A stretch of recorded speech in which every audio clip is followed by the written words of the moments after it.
What really happened with your host, Mike Rivero, because World War III is a really bad idea. Here is your host, Michael Rivero.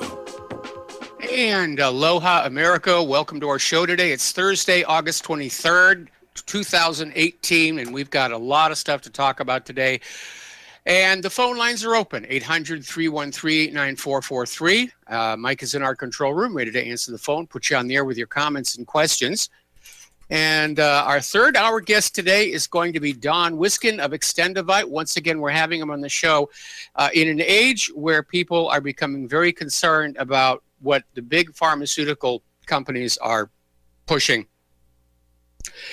More and more people, and Claire and I are among them, we're turning back to traditional herbal known medicines, and really we're getting so cautious and so scared of the medical industrial complex. Right now, medical mistakes are the third leading cause of death in this country, right after cancer and heart disease.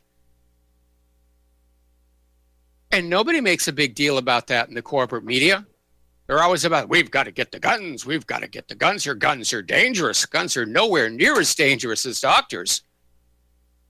You're 8,000 times more likely to be killed by your doctor than by somebody with a gun. Anyway, I want to make a point of thanking everybody who's been sending in emails of concern here about our hurricane. And it's nasty. It's the biggest storm in the last quarter of a century. And the good news is the predicted storm track is continuing to drift toward the west. So the actual eye of the hurricane, which would be the most destructive, is not expected to make landfall anywhere. Now, it's going to get close to us here on Oahu. First thing Saturday morning, we're already under rain and a bit of wind, but we've already hunkered down and made all the preparations that we can. But they are taking the storm very, very seriously. Obviously, the people in the inundation areas are being asked to evacuate and head for the shelters that have already been opened up. Schools are closed, businesses are closed. Everyone's being told shelter in place until the storm is past. And so there's a great deal of concern out here. But as I said, the good news is it's weakening as it moves north, and the center of the storm, the eye of the storm, is drifting even further west. So barring something unexpected from the atmosphere, it's going to be bad. It won't be as bad as it potentially could have been. What's really interesting is there's two different layers in the atmosphere. And you've got the lower level atmosphere is moving west and taking the hurricane with it. The upper level, though, is actually trying to blow eastward. So it's a bit of a tug of war. But the lower level has more mass and therefore more effect, and looks like it's going to be winning. So, but time will tell. Time will tell. But Claire and I are hunkered down, and we've got water. We've wind-proofed our residence here, and except for choir rehearsal and church, we have no plans to go anywhere at all until after this storm is over. But it's still a Category 4 hurricane. There have been heavy rains on the Big Island. There's been massive flooding down there. There's concern that some of the there could be some landslides down there as well. And I think I mentioned this before, but I'll mention it again. All of the ships and submarines down in Pearl Harbor were ordered to leave the port, and they've sailed off to the northeast to get as far away from the storm as they can, because any ships tied up to docks when the storm surge is coming on in, they're going to get slammed back and forth against the pier, which can damage the ship, damage the pier. So they're getting out of there, and I imagine the same is true for all the commercial shipping over in the port of Honolulu. So they are taking this seriously, and there's been a lot of panic buying. Stores have just been emptied of basic emergency supplies like bottled water and everything. There's actually been a call on out for the U.S. government to issue waivers for what's called the Jones Act for Hawaii.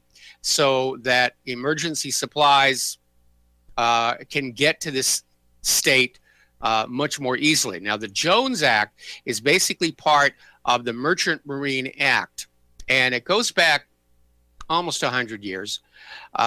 And this act was introduced by Senator Wesley Jones. And basically, it said that all goods transported by water between U.S. ports be carried on U.S. flagged ships constructed in the United States, owned by U.S. citizens, and crewed by U.S. citizens and U.S. permanent residents. So basically, if you're going port to port in the United States, it must be a U.S. ship. Waivers have been issued for the Jones Act in situations like this, which would basically say that any ship from any country that just happens to be conveniently positioned can be called upon to bring, several containers of Spam to Hawaii, should that be needed after it's over. My sense of it is, it's going to be bad. It's not going to be as bad as it might have been. And this is a thank goodness we've dodged a bullet here, because it was a bad storm, but it's a near miss, not a direct hit. We're going to do a shout out now to our on-air affiliates who are rejoining the network, and we're going to get into some serious news now. As you know, up in Afghanistan, things have not been going well. The U.S. government has spent more than $700 billion, with a B, of your dollars, of which at least $15 billion was just outright wasted on this war in Afghanistan. And it's been going on for 17, going on 18 years. And Trump is looking for any way to basically bring this to a close. He doesn't want to surrender, doesn't want to give up. So he's talking to Eric Prince, the former boss at Blackwater, the founder of Blackwater. And this would be an epic disaster, because Prince's priorities in Afghanistan don't line up with Trump's. Now, apparently, his Afghan war plan was published by BuzzFeed News back in December of last year, in which he proposed plundering Helmand Province of approximately $1 trillion worth of lithium, uranium, phosphorus, and other rare elements. Now, that would be a political disaster, because the jihadi narrative all along has been that the U.S. government is a purely predatory imperial force focused on enriching itself and weakening Muslim countries. I have no idea where they would have gotten an idea like that, but that's what the jihadis are saying. And if Eric Prince were to take over Afghanistan and go through with his plan to basically plunder all this mineral wealth, the jihadis could say, see, we were right. Down in Syria, they're starting to, shall we say, tally up the numbers now that they're very close to the end of this war. And the Russian Defense Ministry released a video providing some numbers on the current results of its operation in Syria. And according to the video, the Russian military has destroyed 121,000 terrorist objects, meaning weapons, supplies, what have you, and eliminated over 86,000 terrorists, including 830 commanders, since the start of its anti-terrorist campaign in the country. It's good work, actually. And according to the report, 63,000 Russian servicemen, including 434 generals and 25,000 other officers, have gained combat experience during the conflict in Syria. Now, that's very important, because having combat experience makes you much more effective. So, John Bolton is out there saying that the Russians are stuck in Syria. And this is why the U.S. has an upper hand in any negotiations in the conflict. And Russia's come on back and said, no, we're not stuck here, and you don't have the upper hand in the negotiations for Syria because you're not supposed to be here in the first place.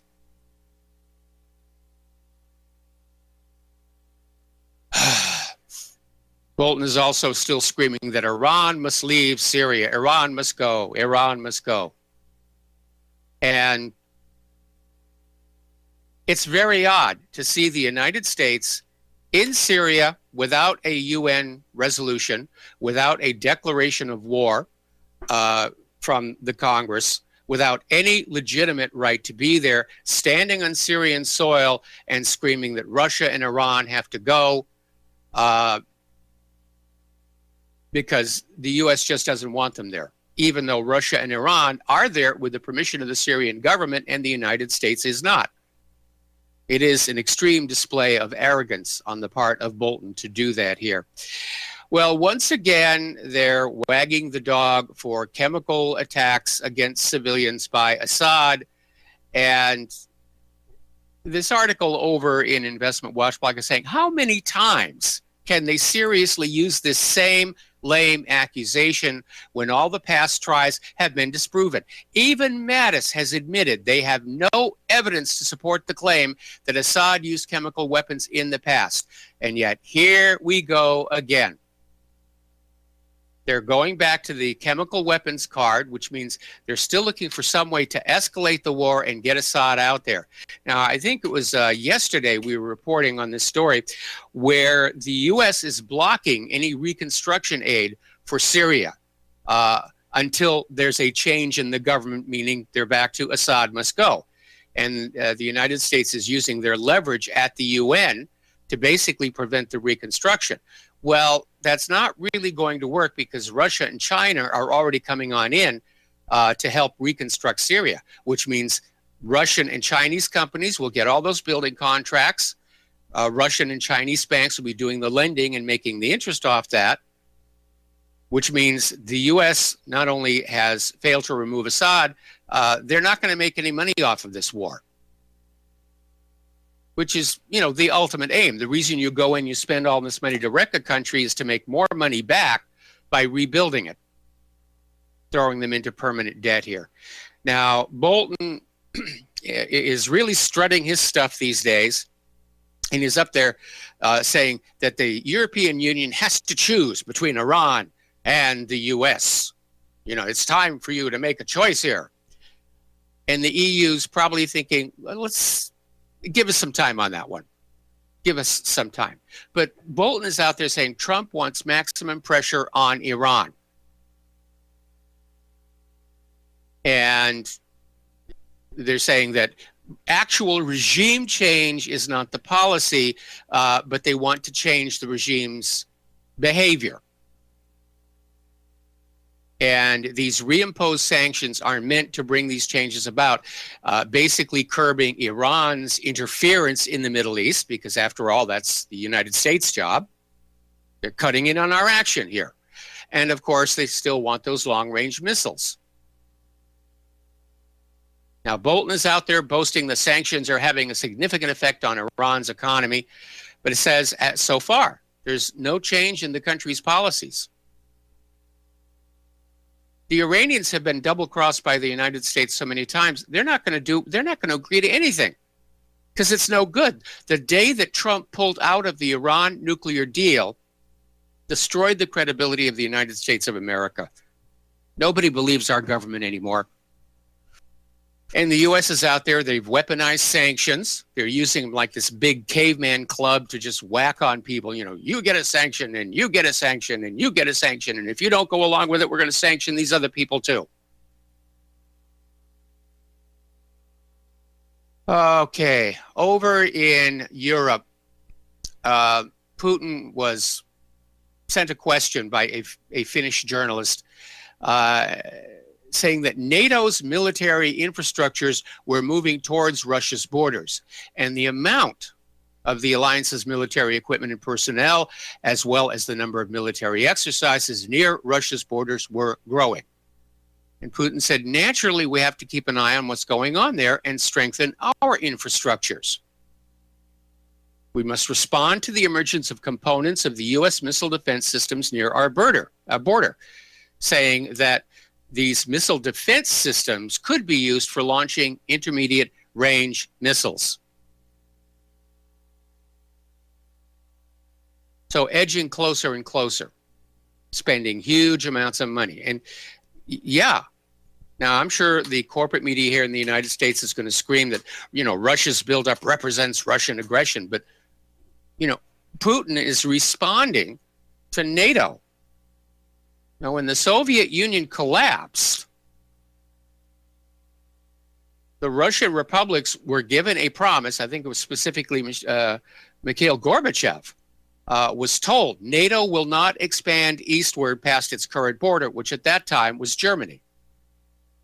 And immediately that promise was broken, and they've started trying to grab up all these other Balkan states, and now they're again edging up to the border with Russia, ratcheting up the tensions. Down in Turkey, they're preparing for their first batch of Russian S-400 air defense missiles. Everybody got to see how well those work over in Syria.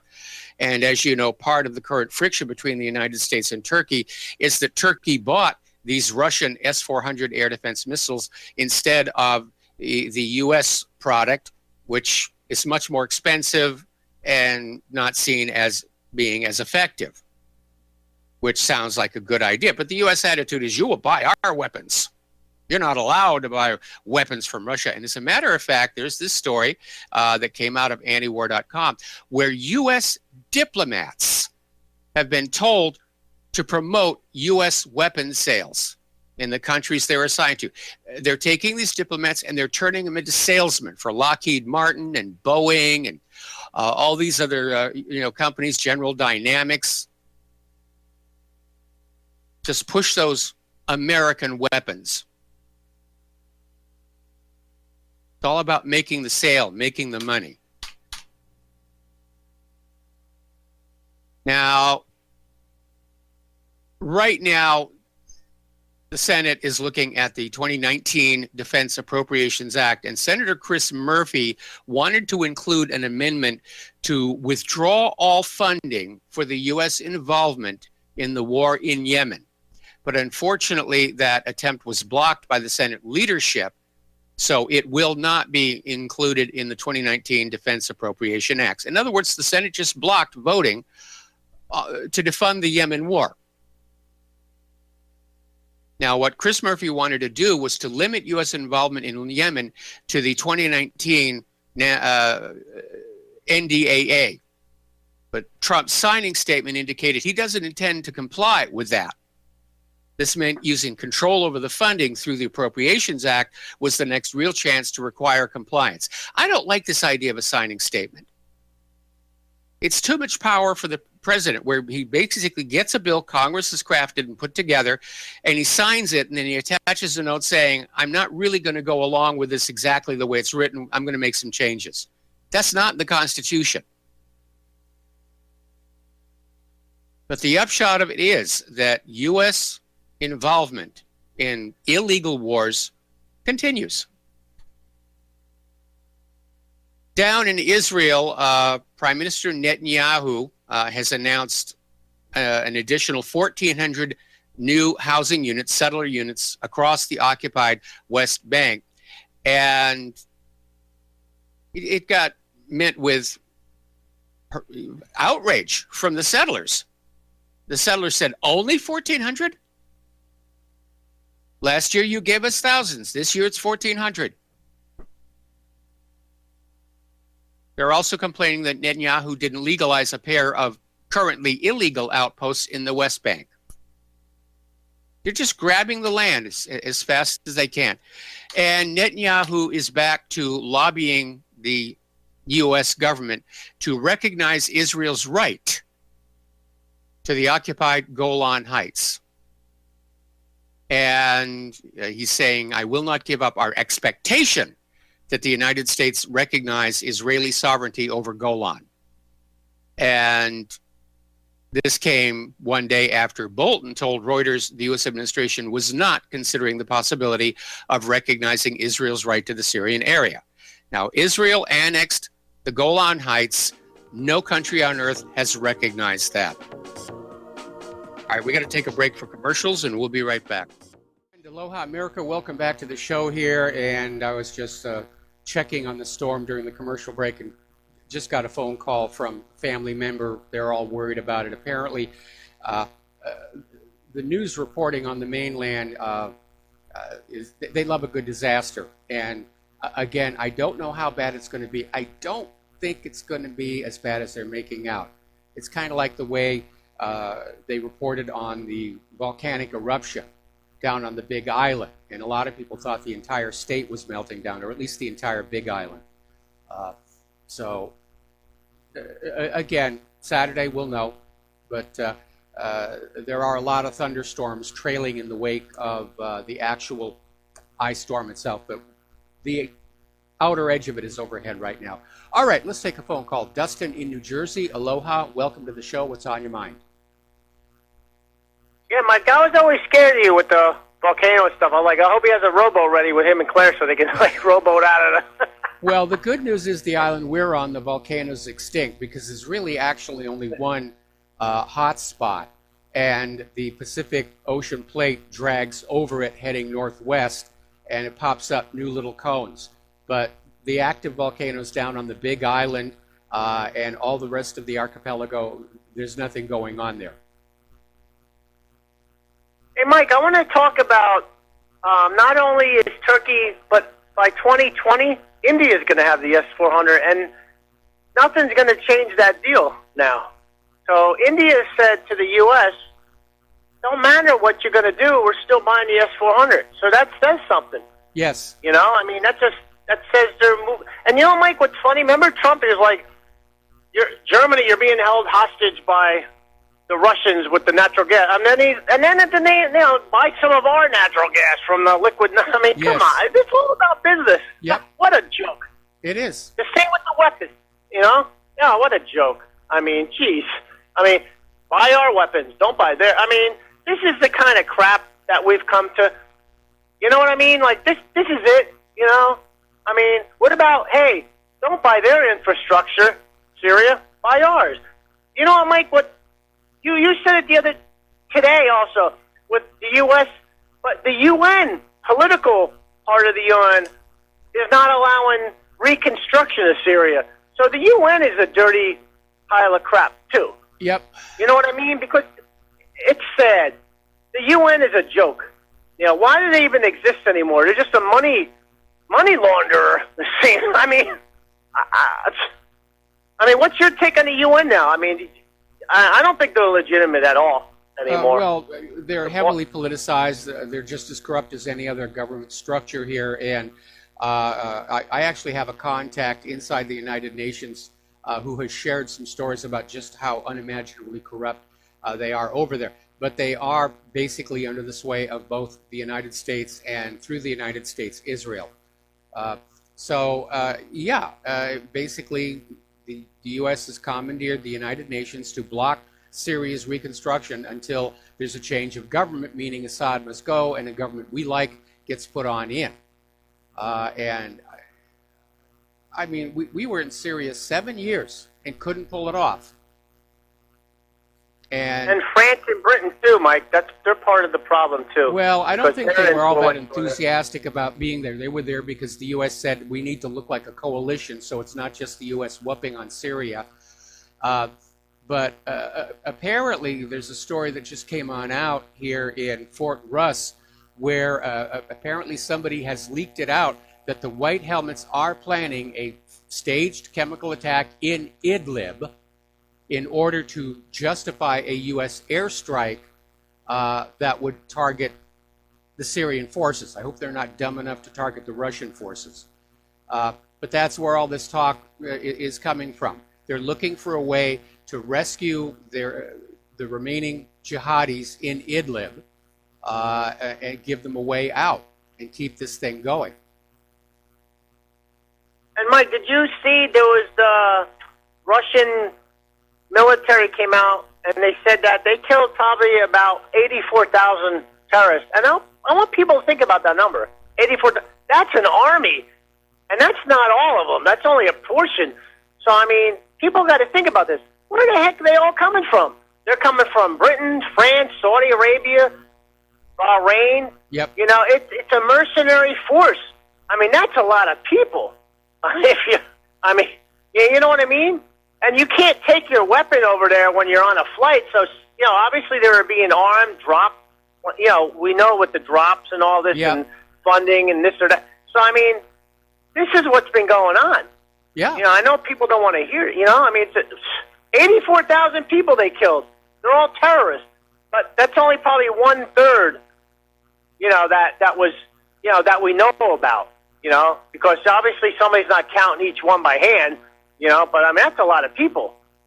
It is a lot of people, and I think your guess that's probably about somewhere between 1/4 and 1/3 of the total forces that were brought into Syria to try and bring Assad down. And now, Assad's military, they're now battle hardened. They're very experienced troops. So are the Russians now. That's an advantage for them. And but listen, stay on the line, Dustin. We got to take a break for commercials, and we'll be right back. And aloha, America. Welcome back to the show. We're talking with Dustin in New Jersey. And Dustin, what we're seeing here today is a continuation of a U.S. government policy that goes back pretty much to the end of World War II. And I think after looking at how destructive World War II had been, and World War I for that matter, that some military people, government people got together and said, well, we need to basically redesign warfare to where we can win control over other countries without trashing them and making them worthless in the process. And that's where this idea of regime changing seems to have originated. That it was far cheaper to simply change the government of a country, sort of a covert colonialism, than to actually physically invade it. And since the end of World War II, the U.S. government has done this more than 50 times, and they succeed about half. And now, Mike, go ahead. I'm sorry. Yeah, Mike. But the problem is, like, the money we're spending, we don't have. No, we don't. And we're ruining our own country in the process. Like we're looting it. Yep. And there's more debt than we have dollars to pay for the debt. And so basically they're creating the scenario we're going to collapse. Because they either could have hit the gas pedal on bigger empire, or they could have shrunk the empire by stopping. And they're not stopping, as it seems. So they're actually accelerating the decline, as I see it. I think they understand that, the United States is in serious trouble, and their idea is to simply gain control over the rest of the world and loot the rest of the world to keep the American system going. Even Eric Prince, with his plan for Afghanistan, just go on in and take all these raw materials, $1 trillion worth of raw materials. And it's basically a phase I think nations go through when they lose their ability to compete peacefully with other countries, because that's really what's at the heart of what's going on here. The United States basically used to make products that were so high quality that people in other countries would buy them even though they were more expensive. And that was a good way to do business. And today, American companies are putting out junk, or they're importing junk, and they pass laws to force people to buy products like vaccines. And then they use diplomatic pressure and arm twist other countries, especially with trade deals, saying, yes, you will buy our products. That was a big part of the Asia-Pacific Economic Treaty, where they wanted to force other countries to buy our GMO agriculture, because other countries don't really want it. But the U.S. is stuck with it. The U.S. government is now stuck with the fact that the majority of our agricultural industry is contaminated with GMOs and glyphosate, and as world awareness of the dangers of these products grows, nobody wants our product. And so these companies are still allowed to sell it to us. I got more about that a little bit later on in the show here, but other countries don't want it, so they have to be forced, just like U.S. diplomats are now arm twisting other countries to buy U.S. products, even though they're more expensive and not as good. Yeah, but Mike, China, in terms of the PPP, which is the, I forgot that, that's the economic number. They're the number one economy in the world. They're 10% per year, and we're only at, like, if you believe the numbers, 2. I mean, you can't compete. You'll never compete. So I mean, it's going to lead you basically to a world war, or you're going to just be in decline because we're not going to beat the Chinese and the Russians. So like then you're in decline. Yeah, that's it. And you just got to, you know what I mean. And Mike, did you see this CNN report with the satellite? A satellite within a satellite within a satellite, kind of like those dolls they got, the Russian dolls. Yep. Where there's a doll within a doll. Now, do you believe that story? Like, you know what, Mike? I do believe that they have the technology to have a satellite within a satellite in a satellite, but I don't believe it could be for weaponized. It could be for repairing another satellite or observing another satellite. But they make it like CNN, like they're weaponizing space. I'm like, well, what was Star Wars about back in the 80s? Obviously, that was fictitious, but still, it was the same. Well, BS, right? I mean, there are multi-component satellites going, way back. I mean, some of the early CIA spy satellites in the days before they had video feeds or digital, they had film cameras, and they'd launch this big satellite, and it would have 6 smaller satellites inside that basically carried the film canisters. And when one film canister was used up, they would eject that satellite. It would re-enter. Led to a whole lot of talk about UFOs, and that was how they did that. Don't forget that Apollo involved spacecraft within spacecraft, or at least docked together. So did Viking, for that matter. It's not that big a deal, but I agree with you. It's gratuitous Russia bashing. Anyway, listen, Dustin, I need to let you go. I've got another caller on the line I need to get to, so thank you for the phone call. And let's switch over to Kevin in West Virginia. Aloha, Kevin. Welcome to the show. What's on your mind? Hey, Mr. Mike. What's on my mind is all of this domestic stuff that's going on here in the United States. For the life of me, I really don't understand this whole Cohen thing. I know it's complete garbage and everything like that. Like, they're trying to make Cohen flip and Manafort flip.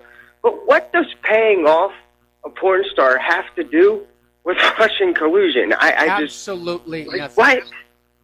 Absolutely That's nothing. what I thought. That's what I thought. I mean, they're talking about all of this. And since when was paying off a porn star more important than Hillary's Uranium One deal or selling off 20% of our strategic uranium? Since when is that more important? Well, because the deep state loves Hillary Clinton, or at least they're afraid of her, and they want Donald Trump out any way that they can. There's something about Trump they're obviously terrified of. And Trump needs to figure out what that is and start using it for leverage, because Trump is giving them almost everything that they want. I mean, he's not opening up. He hasn't really closed the borders either. He's giving them all the wars they want, and so I think they hate him because of the possibility that if he were to wake up and realize just how bad things are, that he's going to start calling for his own special counsels. This is all about protecting the scandals. And if the Democrats steal the House in November, the first thing they're going to do is they're going to shut down all these investigations into the Department of Justice and FBI and Hillary's server, the Clinton Foundation. They're all going to go away. And they'll just start piling more and more investigations on Trump until they get him either impeached or they get him to resign. And I've never seen American politics this dirty. Of course, we all know politics is a dirty business, always has been. But I've never seen it this dirty and this open for public scrutiny. You're right. I mean, a part of me feels like why they want him out so bad is because yes, we can all agree that there's some corruption there with Trump, absolutely. But I believe this in my heart, that he's not an insider. He's not part of the good old boys club. Yes. And I think, that's a lot of it. I think that is a lot of it. And a lot of it, too, is, look at what he had to pick with, inside of D.C. Everybody inside of the Beltway is dirty with either with kids or with narcotics. I mean, honestly, I believe that's what runs D.C., pedophilia and drugs. And money. I mean, I wish there was something that... and dirty money. I mean, I would love, I know this sounds bad, but I wish we went back to the days of bartering. I wish this federal government, the corrupt part of the federal government, crashing down, and we rebuild it back up. It needs to happen. It really does. I think it is going to happen. I think it is going to happen. I see a Soviet Union-style collapse as the future of the U.S. federal government, and we all have to be prepared to deal with that, which means effectively being off the grid, not dependent on the corporate supply chain, and ready to basically take care of ourselves for 3 to 4 months and start to put together a new country that does not include a government that does not include, rather, anybody who's currently in government. We have to get these corrupt people out. Totally. You know, or we may let luck out. They may just take their ill-gotten gains and get out of the country as it's all coming down. Head off down to the Caymans and just kick back and retire. I think Trump gave them a chance, didn't he, at the beginning, saying, just take your stuff that you got, your ill-gotten gains, and just leave. I mean, but I feel like they're putting up this fight because they want him out. In the end, I do believe we the people might get some justice out of this. Maybe. I'm still holding on to that hope. I would like to see that, but I've been at this for almost a quarter of a century now, waiting to see some kind of justice for the real big criminals in D.C., and it doesn't seem to be happening here. And as for Trump saying, take your goodies and get out, the reason they didn't get out is they're money junkies. It doesn't matter how much they have. It's never enough. They can't be happy. They're only happy when they're getting more. And if they retire, then they're not getting more. They have to just sit there with however many millions that they've got and, you know, play bingo or shuffleboard or whatever it is, and they're going to be absolutely miserable. And you can't buy happiness, you know, with money. I mean, yeah, but you can be miserable in comfort. Ain't that some truth? Well, I hope you and Miss Claire hunker down and be safe. Love you guys to death, and have a great show. All right, thanks an awful lot. We're going to let you go. The phone lines are now open.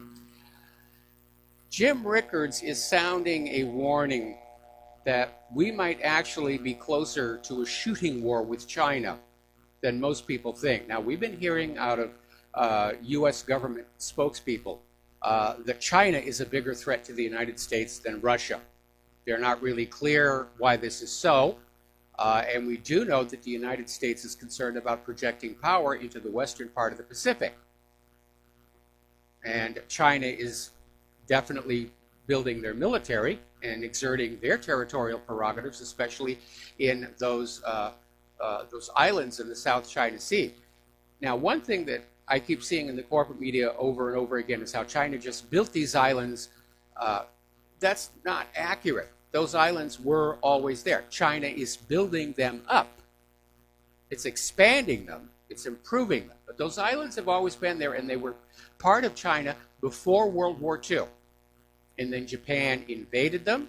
And then at the end of World War II, as part of the Cairo Convention, all of the allies on the winning side of World War II agreed those islands would go back to China. So Jim Rickard is looking at what China is doing in response to the tariffs and saying that their options back on Donald Trump are rather limited because China doesn't buy a lot of stuff from the United States. China's concerns over the tariffs are strictly about its exports.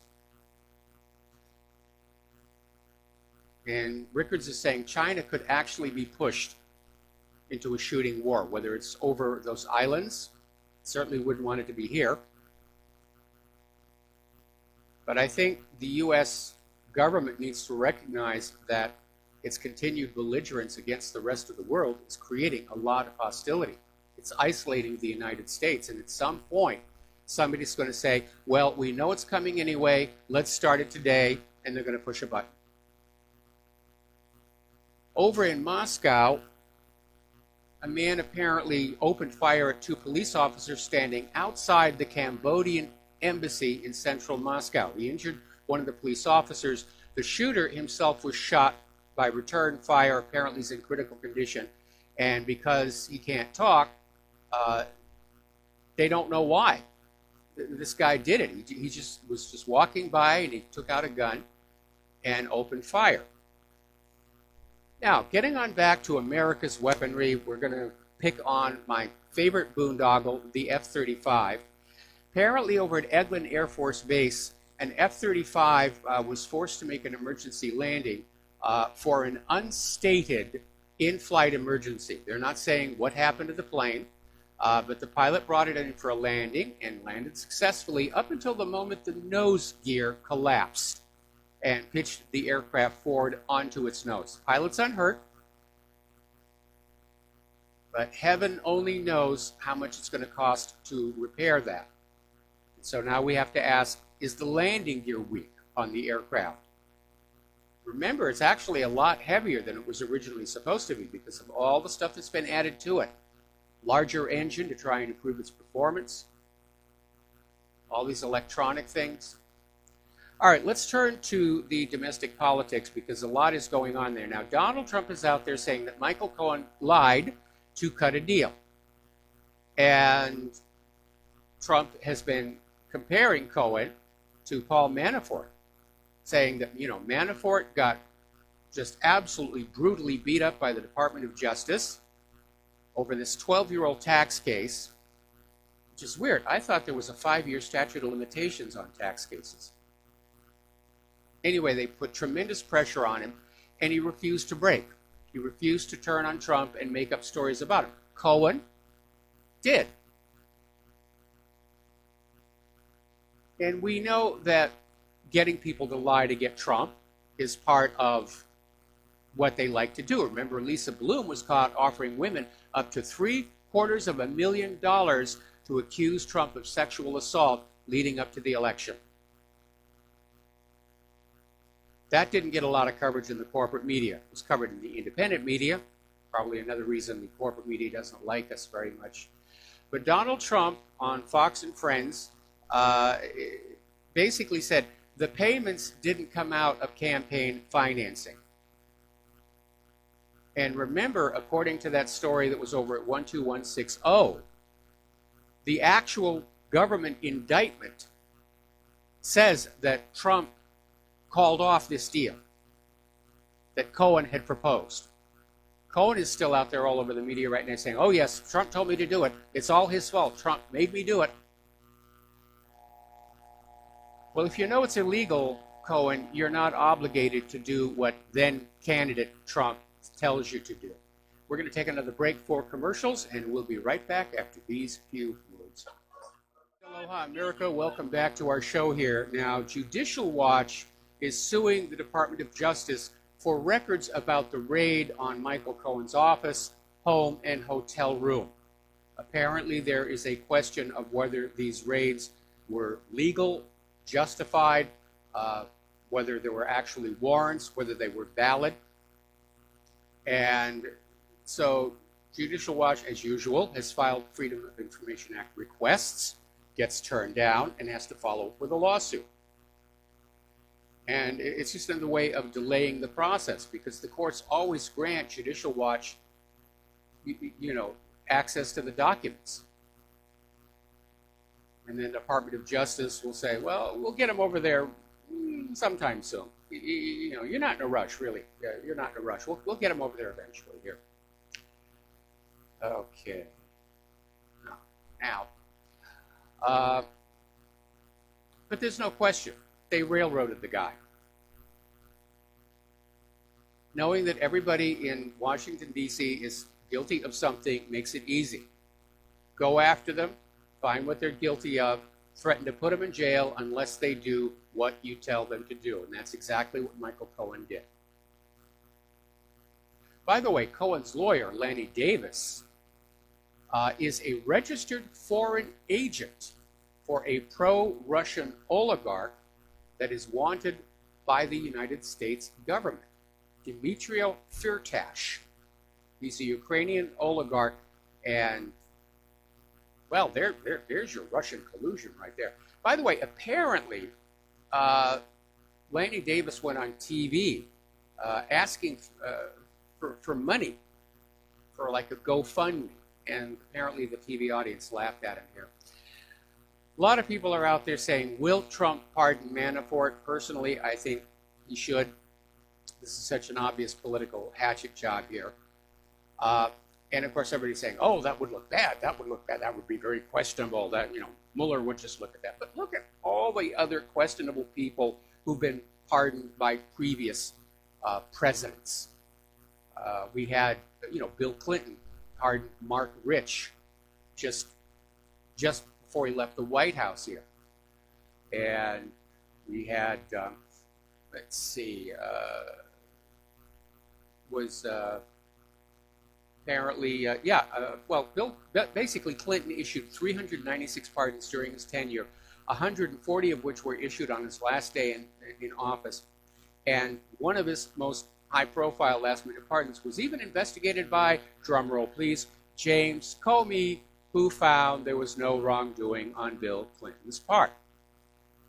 So Clinton pardoned Congressman Dan Rostenkowski after serving 13 months of a 17-month sentence for embezzlement. Then there was Mel Reynolds, was pardoned by Clinton after being convicted of bank fraud, 12 counts of sexual assault of a child, obstruction of justice, and solicitation of child pornography.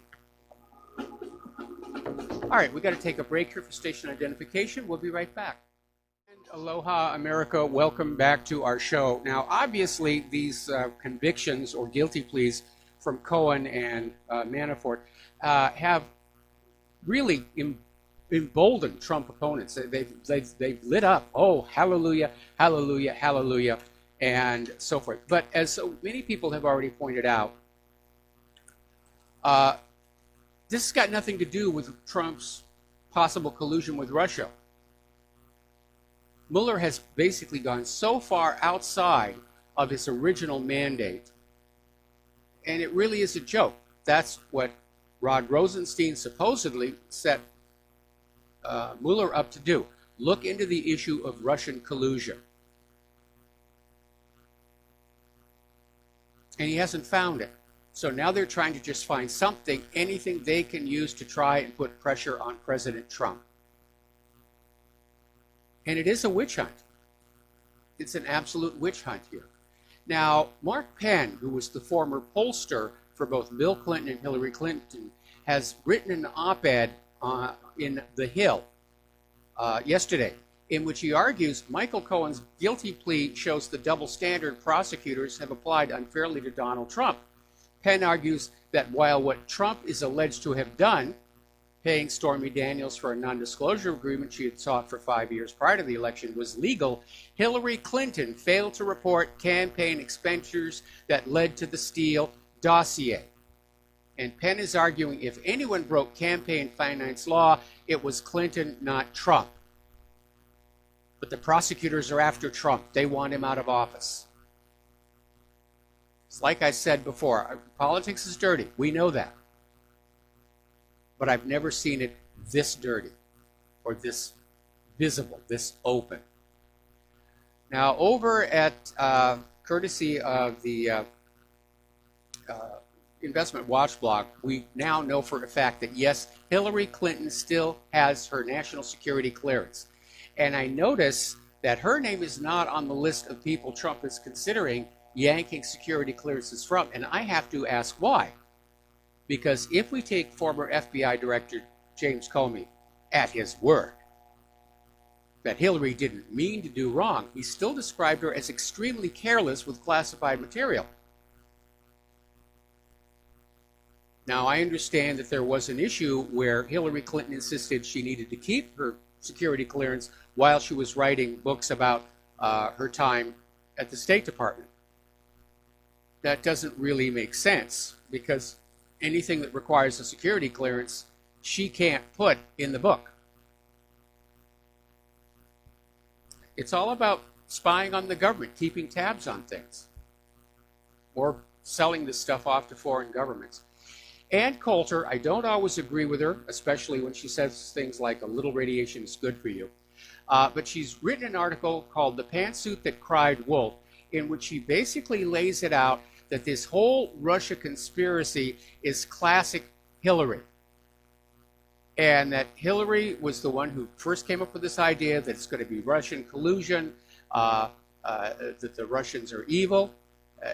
And Ann Coulter says part of the problem is that Hillary Clinton cannot accept her own failures. There always has to be somebody to blame. We certainly saw that in the aftermath of the 2016 election. Everybody was getting blamed for it. Even the corporate media got blamed for it. The independent media certainly got blamed for it. Then women who betrayed other women and voted for Trump were blamed. She was blaming everybody. Blamed John Podesta. Apparently physically attacked him at least one point. So Hillary can't accept that maybe people didn't like her. There had to be a villain. And Russia's a great villain. So that's where it came from. Hillary's always blamed her troubles on bad people conspiring against her. Remember the vast right-wing conspiracy? That was classic Hillary.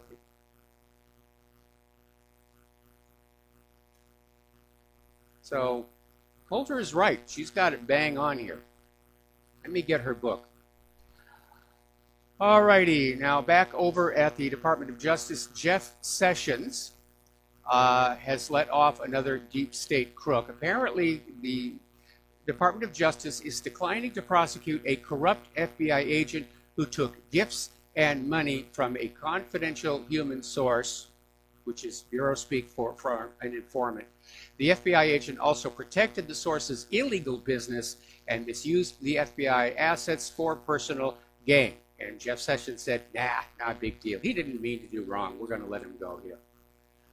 Lindsey Graham, meanwhile, is saying that Donald Trump is very likely to fire Jeff Sessions following November's midterm elections. Now, that is going to raise an interesting problem because it means that Trump is only going to have literally a month to get a new attorney general approved by a GOP Congress. Because if the Democrats do take control of the House, they will obstruct everything Trump tries to do. All right, we're going to do a shout out now to our on-air affiliates who are just now rejoining our network here. Yesterday we were talking about how the Obama campaign got fined for various violations back in 2008.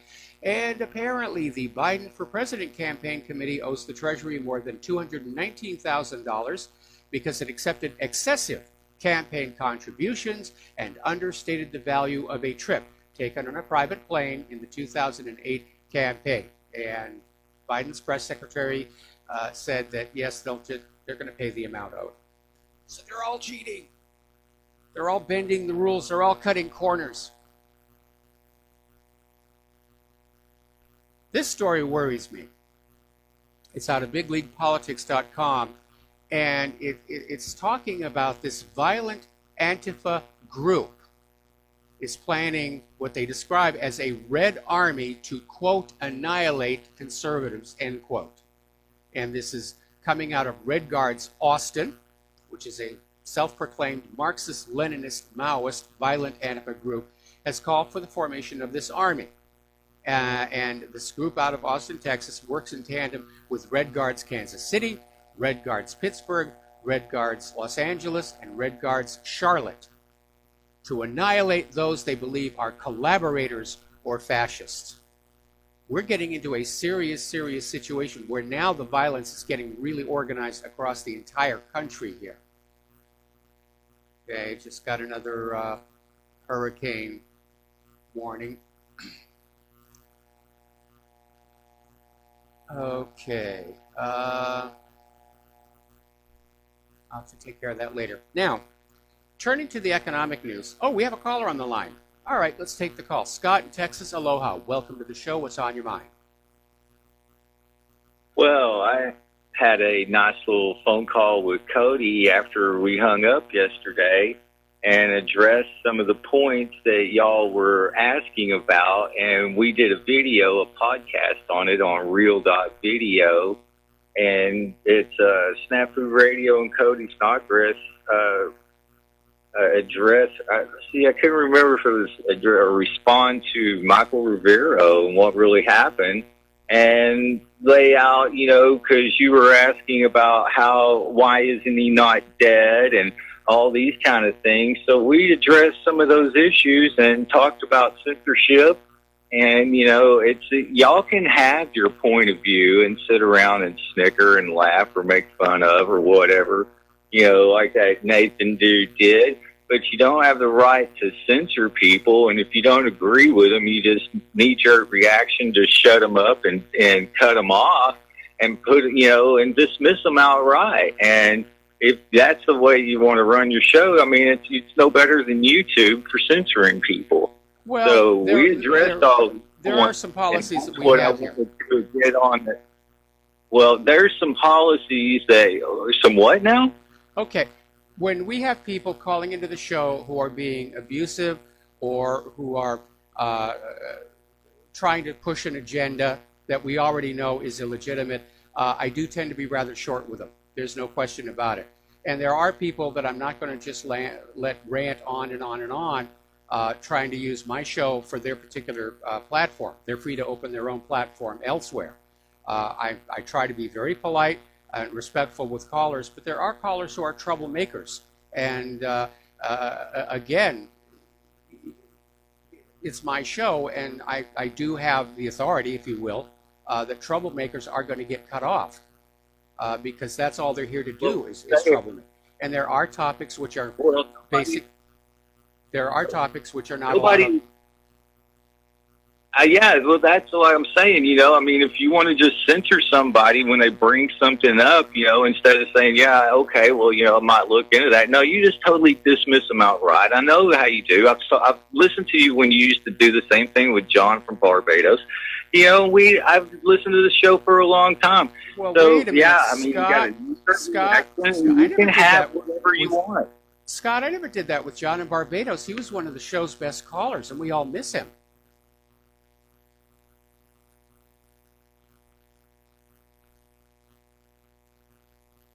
Okay. All right. Thank you for the call, Scott. I will look into it, and let's move on with the news here. All righty. Getting onto the economic news. Russia is planning to get around the U.S. sanctions by stockpiling more gold, and they have a lot. And basically, the Russian central bank's first deputy governor, Dmitry Tulin, said Moscow sees the acquisition of gold as a 100% guarantee from legal and political risks.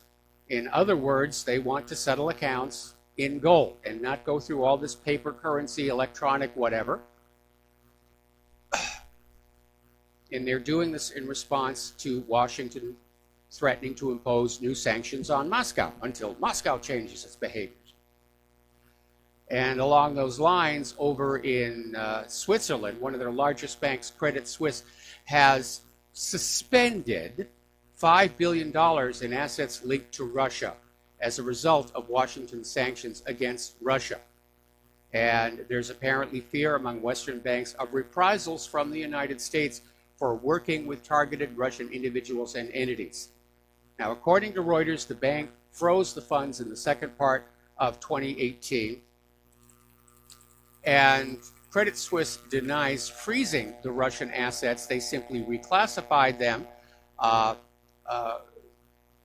to comply with sanctions. They reclassified from assets under management to assets under custody, which sounds to me like freezing and grabbing the funds in politically correct speech here. Saudi Arabia had been considering a public stock offering for Aramco, which is the state oil producer and the world's most profitable company. And people were looking forward to the deal, but all of a sudden, looks like the IPO is being called off, and they want to keep the company private. I think somebody just started thinking, you know, an IPO would be great, look at all that money coming in, but then somebody else said, why does Aramco, the world's most profitable company, need an IPO? The only reason you go for an IPO is if you're in a period of growth. If you're already a big, large corporation and you got there privately, yes, it'll make the company worth more, and those who have equity in the company will become overnight millionaires. It's not always the smartest thing to do here. Up in Germany, we're seeing some straining at the leash here. Apparently, there was a statement written by the German Foreign Minister Heiko Maas on the authoritative Handelsblatt. This is a major statement as it carries weight just below the official German policy, which in turn has strong weight on EU policy. And basically, in short, he's saying we will not allow the U.S. to act at our expense. And I'm sure they're looking back at the first round of Russian sanctions, which led to embargoes by Russia. It caused a lot more harm to Europe than it did to Russia. So, this weaponizing of the global economy is not going to end well. And ultimately, ordinary people like you and I will be the ones who will be made to pay the price for it. Over in Turkey, their lira has plummeted again because of the standoff between the U.S. and Turkey. It's fallen a massive 37% so far this year, triggered by concerns about Erdogan's influence over monetary policy. Now, Bolton is out there saying that the U.S. intends to use sanctions to drive Iran's oil exports to zero. I personally don't think he's going to be able to succeed. There are too many other countries out there saying they're going to find ways around this. Trump could be hoisting with his petard on this one. This overuse of sanctions could trigger a reaction in the rest of the world to simply de-link away from involvement with the U.S. economy at all. All right, we're going to take a phone call here. Dave in Missouri, aloha. Welcome to the show. What's on your mind? Howdy, Mike. Hope you're having a blessed day, brother. I am livid at the news that Hillary still has her security clearance. What kind of reality is this, where an obvious traitor, I mean, the Wicked Witch of the West, can still not only maintain all kinds of blackmail over the whole political establishment, so she skates on every treasonous crime under the sun, but then she also gets to keep her security clearance to continue to sell secrets away. I mean, which you know she's doing. I mean, she's made so much money just panhandling all of our national security secrets, caught red-handed. Sure, everybody's scared of her because she knows where the bodies are and how they died and who did it, mostly her and her people. But, you know, this is just a farce beyond farces, man. I mean, that news blew my mind. And, you know, I kind of figured, but I didn't know until you clarified it. And, man, I guess there's just no way to ever rid ourselves of that demonic witch. It blows my mind. Well, you know, she's getting older, and as we saw in 2016, her health is not all that good. So time will solve that problem. Well, that problem, but, you know, she's also groomed a whole next generation. You know, some of them have been caught, but how many of her prodigies are out there that we don't even know about until they have their turn at the switch? You know, the example that is set, that she gets to just blackmail her way through this life. Yep. and carry on. Yeah, I mean, that example is not lost on the next generation of traitors who are coming up in her wake. And so, you know, it blows my mind, man. I'm almost going to give up hope that anything will ever happen. And, you know, it was a false hope, I know. But I really did, I did think that with Trump's rhetoric and all of the evidence, that something was bound to sooner or later happen. Instead, we hear that Mueller is going to go after Don Jr. over, you know, some meeting that, you know, resulted in nothing. And, you know, did they know? You know, and so, you know, the whole thing is just so, pardon my language, ass backward. And I'm just, I don't want to give up on this country. I have a beautiful grandson. You know, but, man, we've lived under this, and I don't want him to have to live under this kind of corruption and just blatant treasonous tyranny. These people are tyrants, and they're able to skate because they blackmail their way through. And it just blows my mind that she still has access to all our national security secrets, so she can continue to sell them to the Chi-Coms or whoever wants to buy, and which she is doing, as I do. And it just, I'm just livid, Mike. I don't even have words for it, but I wanted to express that to your audience, because I know there's a lot of people out there that feel the same way. Do you think there is anything that we can do collectively as a citizenry to maybe push justice, or is it just out of the bag and gone? Well, we have to take a commercial break here, and my answer is going to be rather long. So stay on the line, and I'm going to right back to you after these words from our sponsors.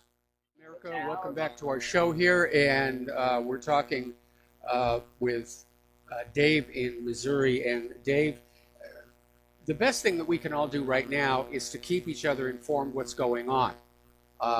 Bring back the sneaker net. Talk to people face to face. Social media is trying to basically become just as filtered and controlling as corporate media, even though they have to see what that did to corporate media's profitability. But we have to keep our fellow citizens informed. As Thomas Jefferson said, the highest duty of any citizen is to keep themselves fully informed so they can make good choices. And we have to sort of remind our fellow Americans that, yeah, finding the truth is not easy. You want to be lied to, just sit on back and, they'll lie to you. They'll tell you things that make you feel good about yourself and feel good about the country and feel good about all the death and destruction here. But if you want to know the truth, you have to go out and dig it out. Think of yourself as an archaeologist. Think of yourself, as Indiana Jones while you do this, and that makes it fun. I get that, but the sad part is such a large segment of our population does not want to know the truth. They've got their head in video games or whatever it is. And maybe, I can understand, because if you really get into the meat of all of this, it is extremely discouraging, and it really does upset a person if you care about the future of the country or even our present. It really does discourage you. Facebook has me shut down on 2 accounts. One account, I've been very careful not to post political stuff.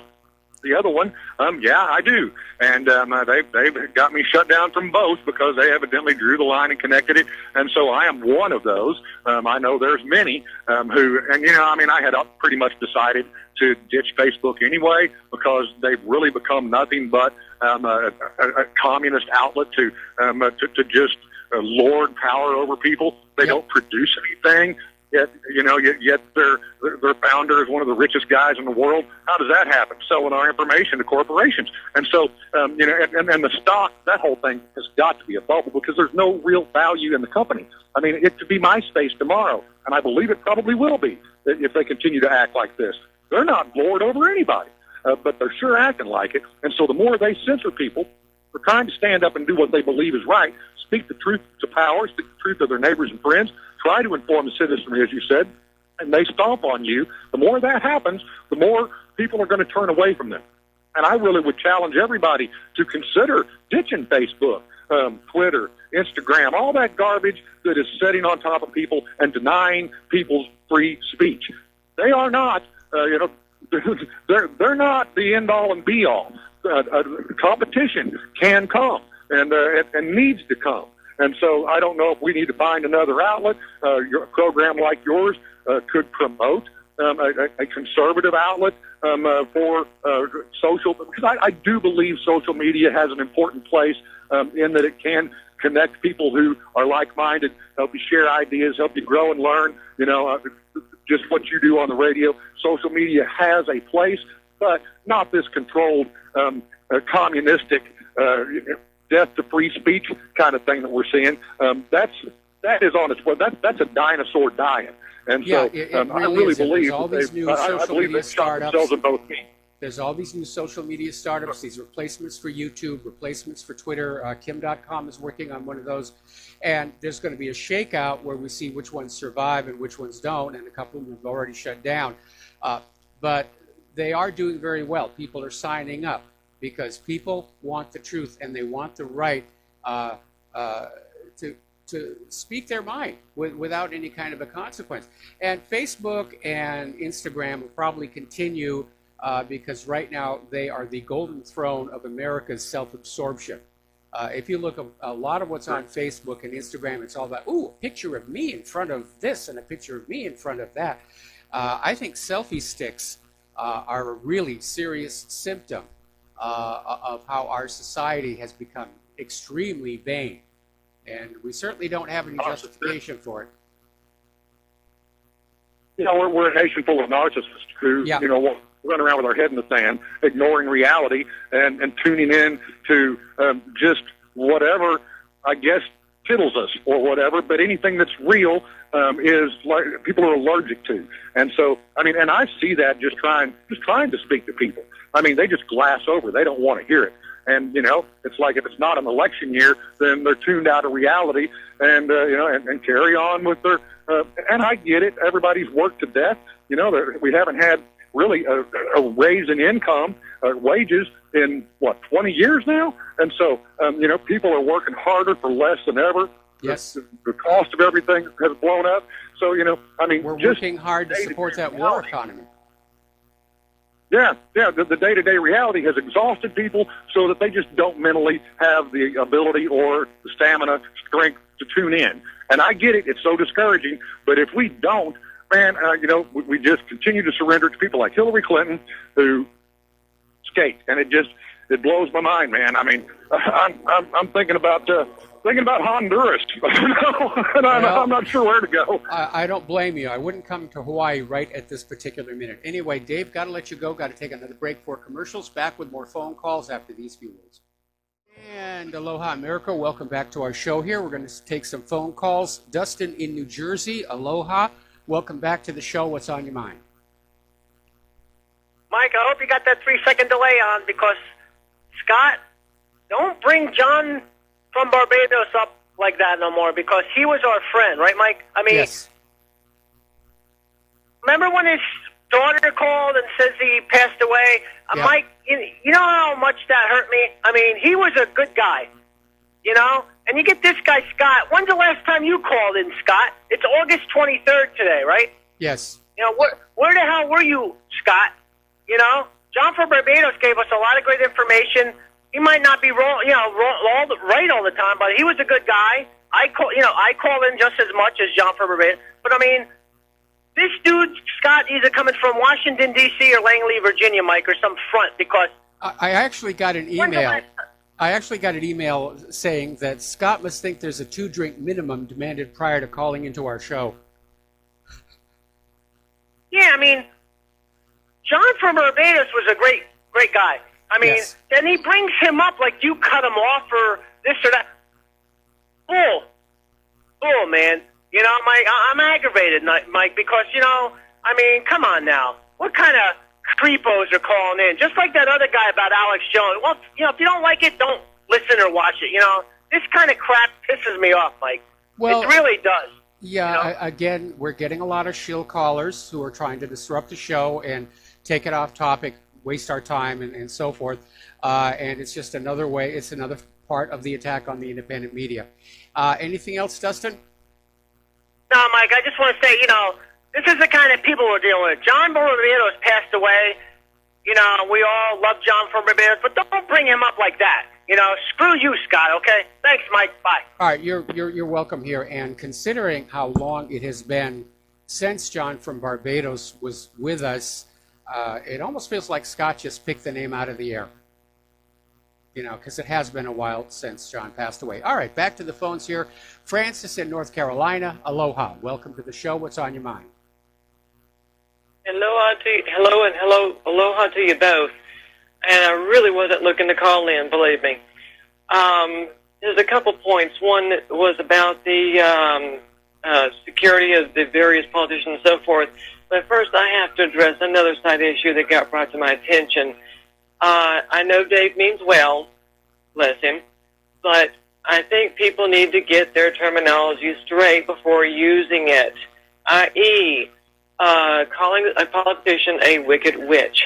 For one thing, no witch that I'm aware of would even claim her as such to begin with, because I've met witches.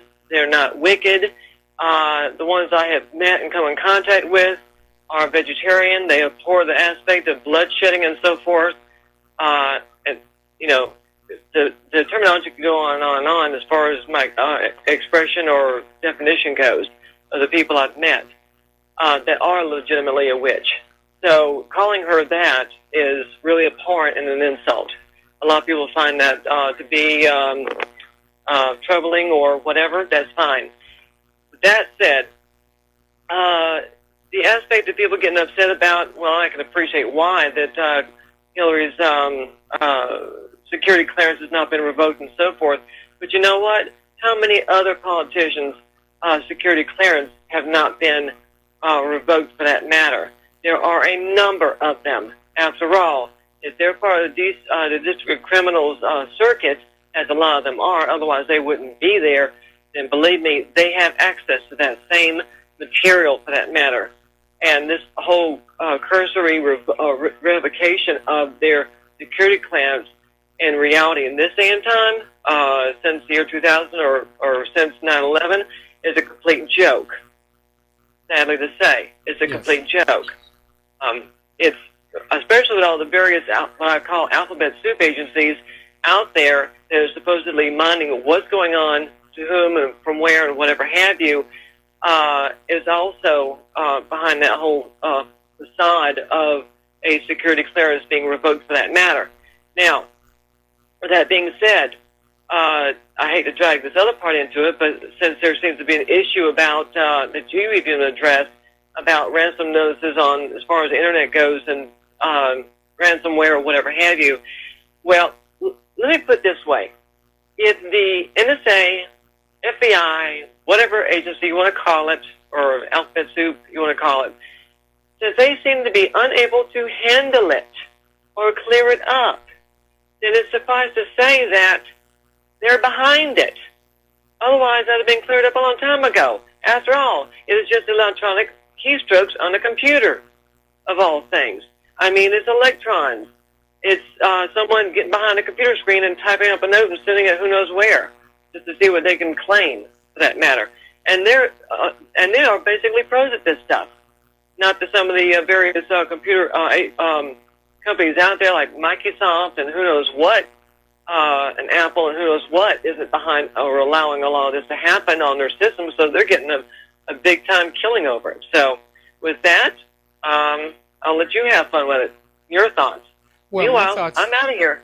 All right. Well, thank you very much for the phone call. We're going to let you go. Now, a while back, Kaspersky said that there was at least one hacker collective called the Equation Group that Kaspersky traced basically to the NSA. And the NSA's job, of course, is to monitor everything. They, if nobody else, should know where the ransomware writers are and what they're doing. But they don't. Or they claim they don't, or they claim it's not really their job. Their job is looking for terrorists, and they haven't found too many of those either. So it's another government program, you know, a lot of money and not really doing all that much that's worth anything to the American people.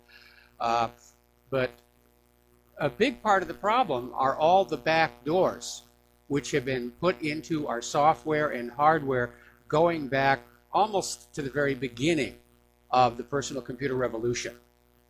Remember when they discovered the NSA key in, I think it was Windows NT? All the way back to there, they were putting in these back doors. The problem is that sooner or later, these back doors are discovered or leaked out. I'm sure it can be very lucrative for somebody to basically sell the secret of these back doors to cyber criminals.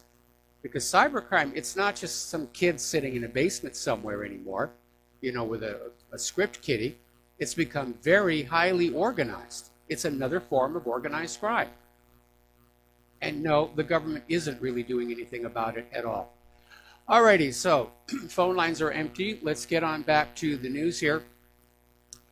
Apparently, the U.S. State Department is now saying that any country purchasing Russia's S-400 missile faces possible U.S. sanctions. This was mentioned by Heather Nauert, the State Department spokesperson. during a briefing, saying that Washington was against a possible purchase of Russian S-400 air defense systems by its allies around the world. Well, you're not going to have many allies left if you treat them like that. So, I can't speak for all these other countries on Earth, but I'm very annoyed at this heavy-handed approach by the United States. And I understand what the goal is. You know, Russia makes money off the S-400 the way the U.S. makes money off the weapons that it sells. This is another way to dink Russia. And, of course, to pour more money into the U.S. military-industrial complex. But a proper way to deal with this issue would be to have a U.S.-manufactured missile that's just as good as the S-400 and costs a little bit less. That's what would work. Instead of all this threats, and arm twisting, and bullying, thug-like behavior. That's exactly what it is. China has filed a complaint to the World Trade Organization against the U.S. tariffs, and under what they call Section 301. So we'll see what happens over there. I can imagine the rest of the world is getting pretty sick and tired of the behavior of the United States government. Down in South Africa, current estimates are a white farmer is killed every 5 days, and the authorities are doing nothing about it. And it is terrible to see South Africa go this direction from, you know, the good start it had when apartheid ended and the African National Congress, you know, formed itself, and they had Nelson Mandela, who was all about building South Africa up, and now we're in this situation where they're going to go right down the tubes like Zimbabwe did. Story out of the Washington Times is saying South Africa is risking economic destruction in seizing white-owned farms, according to analysts.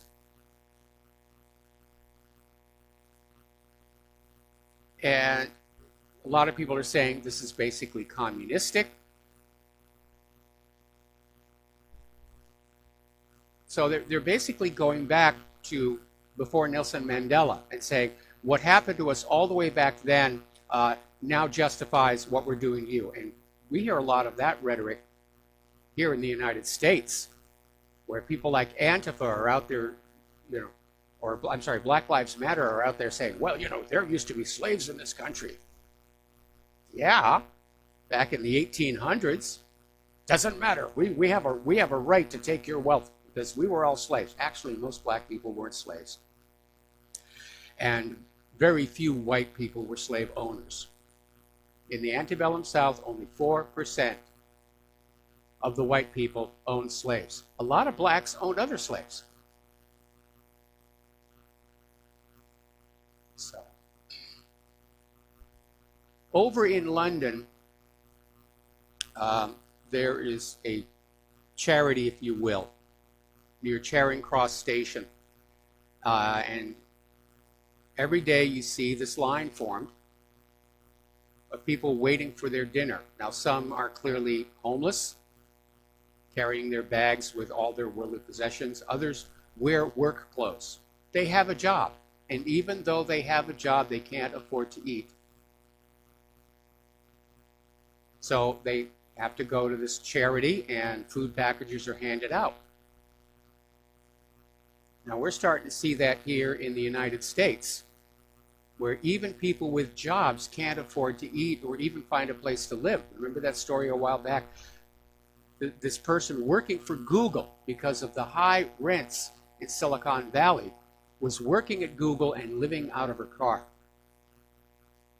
That's really unacceptable.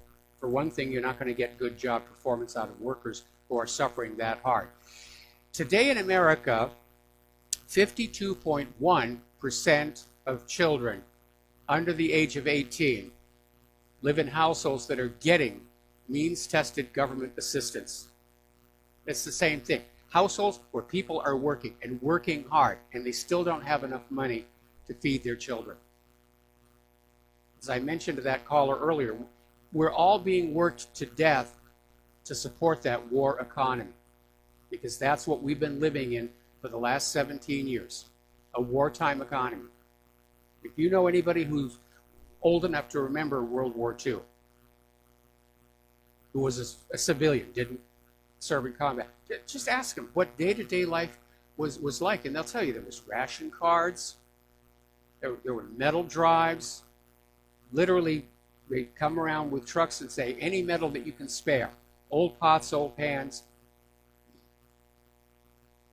So, apparently down in Venezuela, their attempt to switch over to a new currency is not working out so well.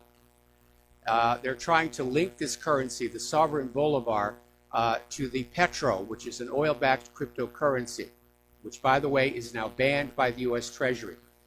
So apparently, people are going to the ATMs, and there's a daily limit. They're allowed to take out 10 sovereign bolivars a day. That's roughly equivalent to 15 U.S. cents.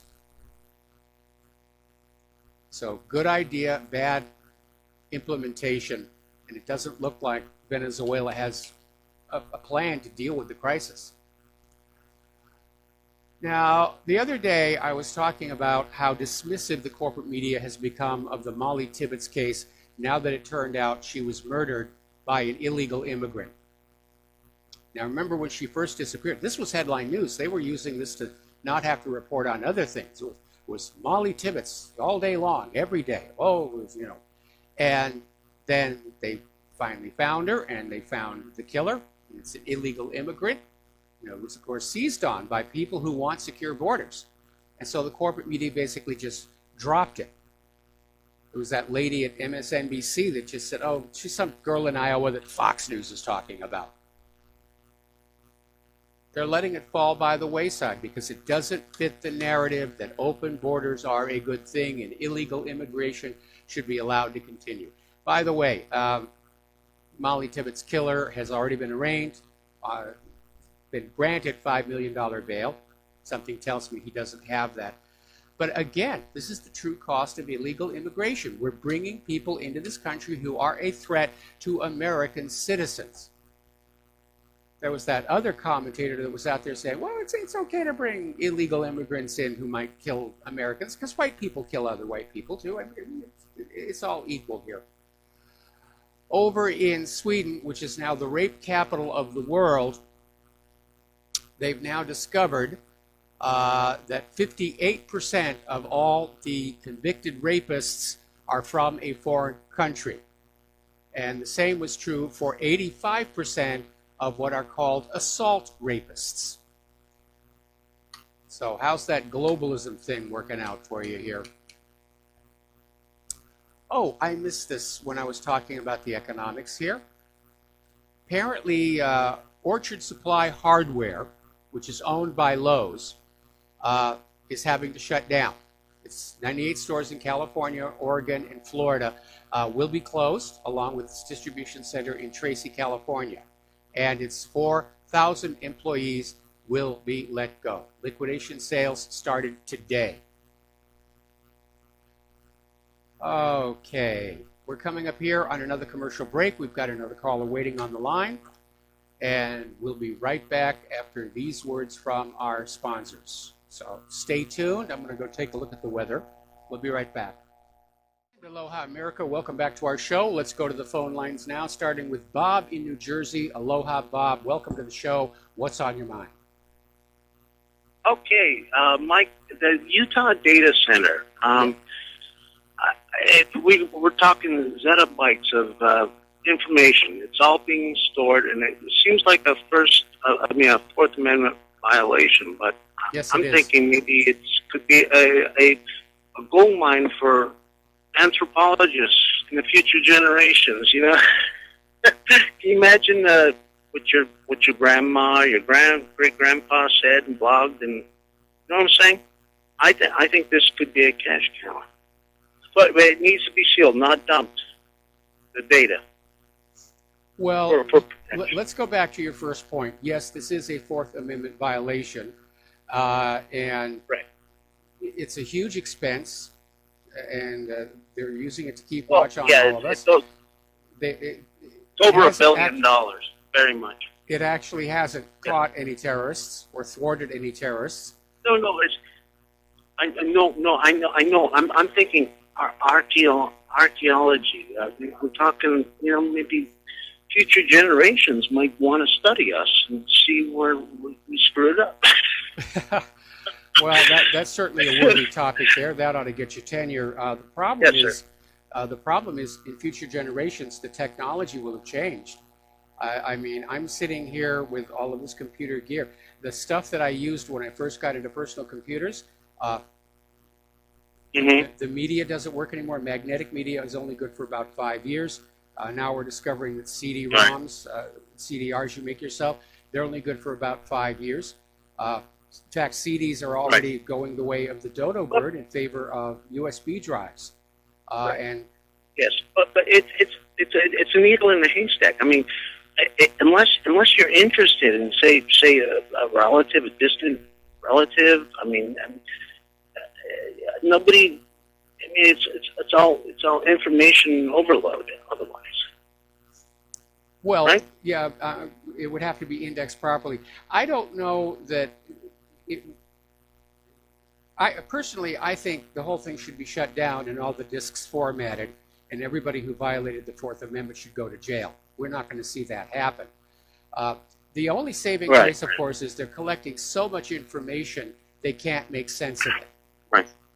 And anybody who understands right. to find a needle in the haystack, just throw some more hay on it. Right. Yeah, that was exactly what they did wrong.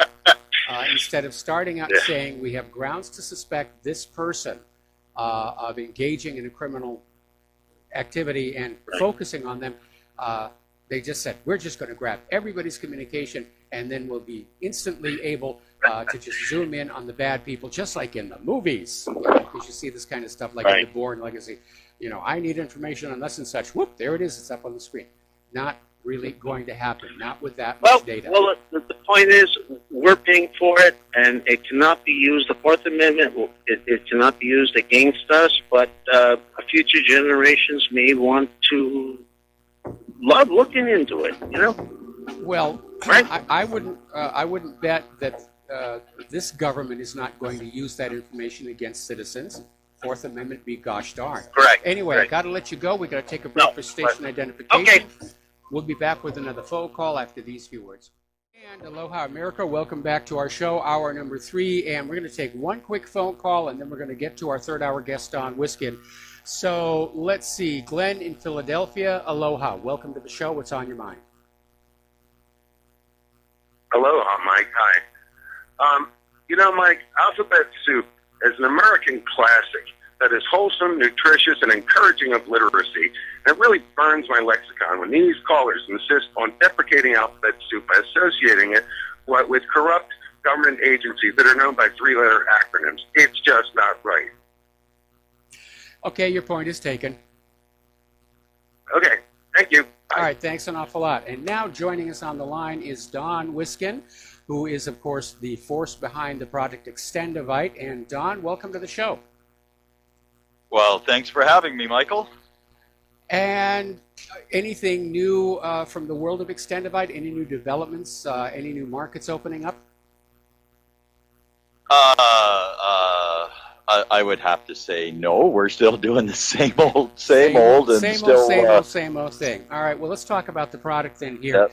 Yep. The reason why Claire and I are involved, we take this product and we love having Extendivite as a sponsor, and it has to do with the growing concern among the public about just what it is we are being fed by the drugstores. And I sometimes wish that people would wake up and really pay attention to those glitzy TV commercials that we see for a particular prescription medication, and there's always that rapid voice at the very end saying, if you take this medication, some bad things might happen, you might actually die, and these people then run off to their doctors and say, oh, I saw this on TV and I want that. And the doctor will say, oh, all right, here's your note. go get your drugs from the drugstore here. And because of this tendency to create synthetic molecules that can be patented, you don't always know what's going to happen with these medications, as opposed to medications that you get from nature, which have been around sharing the planet with human beings for a very, very long time. And we know they're safe because we've been taking them for a very long time, which gets us here to extendivite, which is made up, well, Don, you tell them what's in it. Sure. There's garlic, cayenne, bilberry, hawthorn, ginkgo biloba, valerian, and milk thistle. And all 7 of these herbs together synergistically go about cleaning out the arteries and giving you back your health. But it also does a lot more than that, because it helps to boost your natural immune system and just make you feel good. I mean, the average person spends the last 10 years of their life in poor health, and some believe that's the way they're supposed to feel, because we have nothing to compare it to, because we gradually started feeling worse. So, when you start taking extendivite, within a few months, you start noticing a little more energy, a little more desire to get up and do something, and you feel good. These are things that people that don't think there's anything wrong with them are reporting after taking extendivite just for a few months. Well, it certainly helped me, especially when I was going through my my weight loss regime, as it were. Yeah, and that's pretty important. I mean, today with all of the fillers that they have in our food, well, a guy called in and was talking about alphabet soup, but alphabet soup is so high in salt that somebody might wind up with high blood pressure from eating way too much salt. But there is over 5 pounds of food additives eaten by the average American per year. So just imagine you're eating foods with all kinds of additives that really have no health benefits, but could also, lead to chronic health. I mean, over 50% of our population has some form of chronic ailment. Yes. And we're supposed to be, wealthier than we ever were in our past. Why are we so sick? Well, that's a very, very good question. I mean, we have the most expensive medical care on earth, and it's something like 39th in quality. And a big part of the problem, though, is that we have toxified our own society. There's the additives in food. There are questionable chemicals in our medications. We're seeing a lot of illnesses which appear to be caused by some of this exposure. But the corporate media is not going to say anything bad about corporations putting bad stuff in their products, because then business goes down, the advertising goes away. That's right, and some of the largest polluters are industrial farming and processing of our food.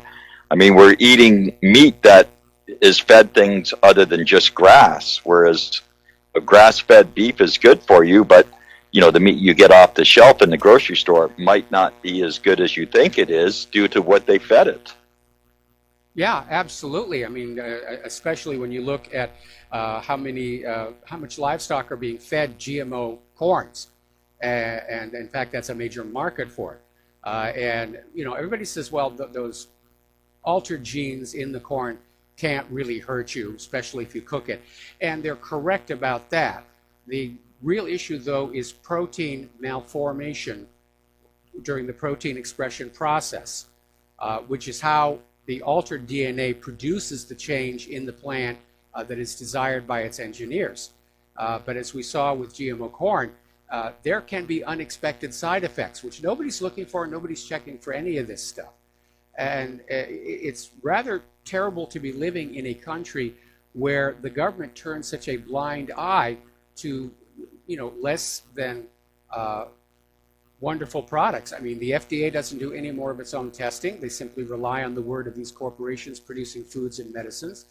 And we find very often that their reports, their studies are flawed.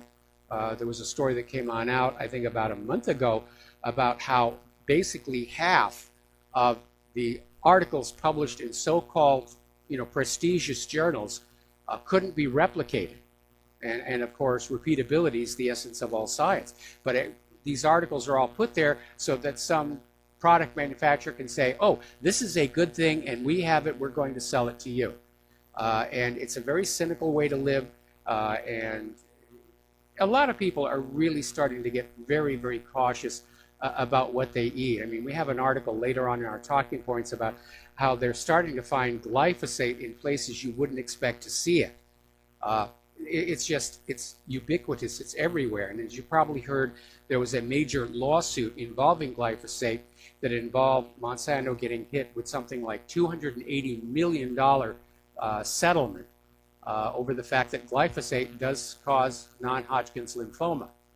And this is triggering other lawsuits as well. And yet Roundup has been allowed to sell this chemical for years and years and years, even though studies done in other countries indicated there was a problem. And a lot of countries don't want to buy our GMO food because of that fact. They're now finding that the glyphosates are in children's cereal too. So I think there's many more lawsuits coming. People are starting to wake up. Some people are starting to wake up to the reality of what is going on. And, they're starting to realize that when it comes to food, if nature made it, you can eat it. But if man made it, leave it alone. Yeah, be very, because you don't want to wind up eating that. I always read the ingredients list on everything that I buy, and my rule of thumb is if I can't pronounce this, I'm not putting it in my mouth. And one of the cereal companies has already been hit with a major lawsuit over the fact that their cereal was just filled with this glyphosate. So I hope that some movement is made on this thing. We have an email question that says, how did you come up with the extendovite formula? Because you obviously were not taking it when you had your heart attacks. So that's a good question. How did you come up with this? Well, I didn't. There's an older guy in Alberta who came up with this plan or up with this formula, and he'd had it for quite a while. He had quite a few things. He also had something for cancer, which unfortunately Health Canada stopped him from manufacturing. Last year he got into some trouble, and Health Canada didn't like the what was it? It'll come to me in a second. Swedish bitters. He was making Swedish bitters, and they didn't like it because he was making it with an alcohol solution, and they didn't like his cancer product that he had as well, and he was making this. Well, he had been making this for many, many years, and when I first started taking it, I went to see him because I was, so impressed that I wanted to, share with him my own experiences, and that's when we started doing business together. And as time went on, we just kept going. And then in 2003, I had a chat with some people about turning it into capsules. And we were able to make the capsules, which is fantastic because we have, that's our biggest seller. Most people take the capsules. They don't care for the liquid. But, over the years, we just kept doing it. And then in 2013, December 1st of 2013 in Canada, we needed to have an NPN number, which is a natural product number. It's kind of like a DIN, but it's for the herbal business. And it allows me to say that I can help maintain cardiovascular health and lower blood lipid levels in adults. So it allows me to make claims that our product has some benefits. There was a lot of money involved in getting that license in 2013, and Gabriel, the man who made this stuff, said to me, he says, you get the license, I'm old. So I said, okay. So I went after the license and got our license so that we could continue to produce this product. And when he retired last year, it was like, well, it's yours. You got all the licenses. So, and I did have a hand in making the capsules. So, I pretty well earned the right to keep this. And I'm one of the few voices that's out there that really promotes the heart drop industry. I'm not alone. There are other heart drops out there. This stuff works. I mean, once you get something good, people duplicate it like crazy. So It's out there. Other people have it. But I like to think I'm the largest voice who's, trying to get it off the ground. I've been doing this for 18 years now. Well, let me ask you another question. Obviously, this is good for issues around the heart and the arteries and everything. Just out of random here, I mean, have there been any studies about the impacts of Extendivite on, for example, cholesterol levels? We've had no clinical studies. Nobody has actually done the studies on it, but they've done studies on the hawthorn. They've done studies on garlic. All these things have been studied over the years. That's how we managed to get an NPN here in Canada, because they have so much medical information on these herbs that they just take the herbs individually and say, okay, if that's what you've got, that's good for that. But on an antidotal side, where people have been taking the product, it's amazing the testimonials we'll get, and you can read them on Amazon.com, Amazon.ca, HeartDrop.com. These are from people who've taken the product themselves and had major improvements. We also hear some of the commercials on RBN, which talk about, from the individuals themselves, what it's done for them. In my case, and this is how I got involved, I had a heart attack and lost 35% of my heart to damaged tissue, had a 95% blockage in one artery and over 75% in the rest. And a year later, well, basically a year and a couple of months later, after taking this for 7 months, I had a strange pain in my chest, and I went to my doctor. My medical records are amongst, on heartdrop.com, amongst the testimonials. And my doctors could not believe that this totally rebuilt. The pain I was having was blood and oxygen back in my dead heart tissue. My 95% blockage was gone. So were the 75% blockages. I had no blockages. They took me off all my medication and said, here's your medical records, because no one's ever going to believe you ever had a heart attack. Okay. All righty. Well, let's see. I'm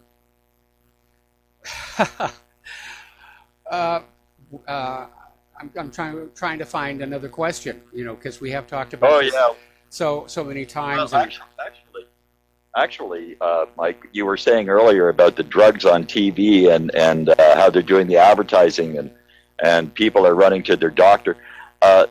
Sometimes you're on a $20 a month drug, you watch these ads on TV and you run to the doctor, and that's $100 a month.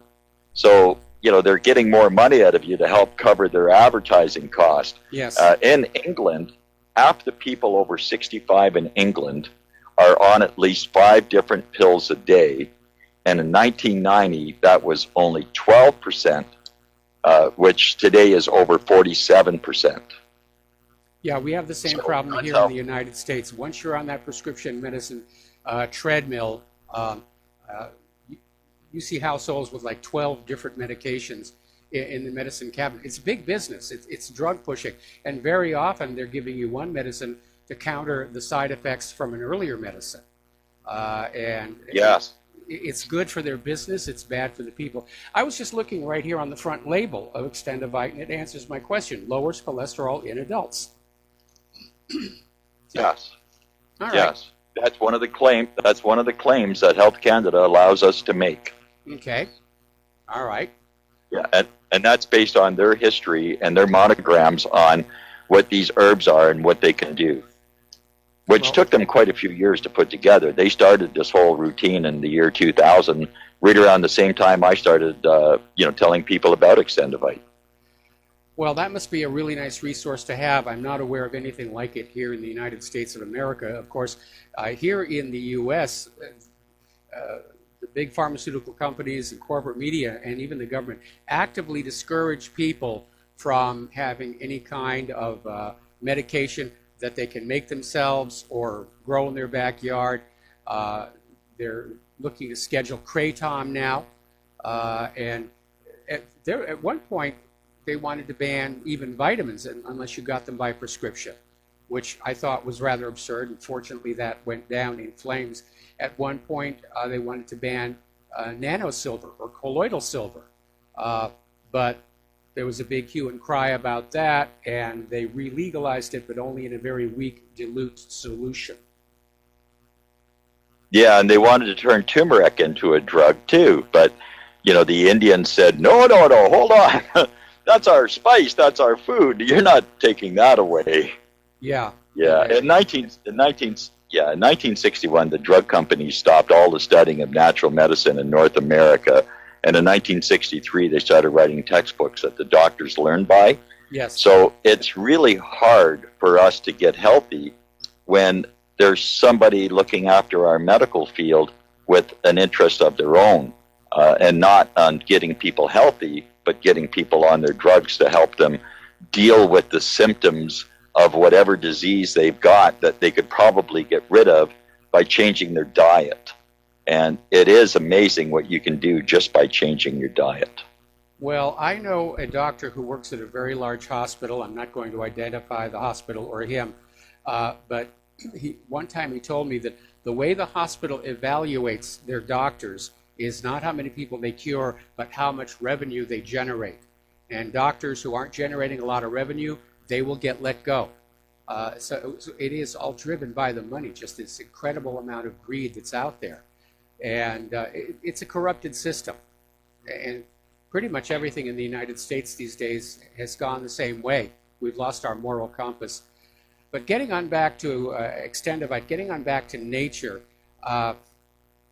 we know these things work because they've been working for hundreds of years, and we shouldn't allow ourselves to get lured away by advertising. And I say that as somebody who worked in advertising many, many years ago. And I'll give you one of the real ridiculous successes of advertising was convincing young mothers that what was coming out of their bodies to feed their babies was worse for the baby than what was being cooked up in a lab. And as you know, there have been several cases where that manufactured baby formula turned out to not have everything the baby really needed, or in some cases, some toxic materials.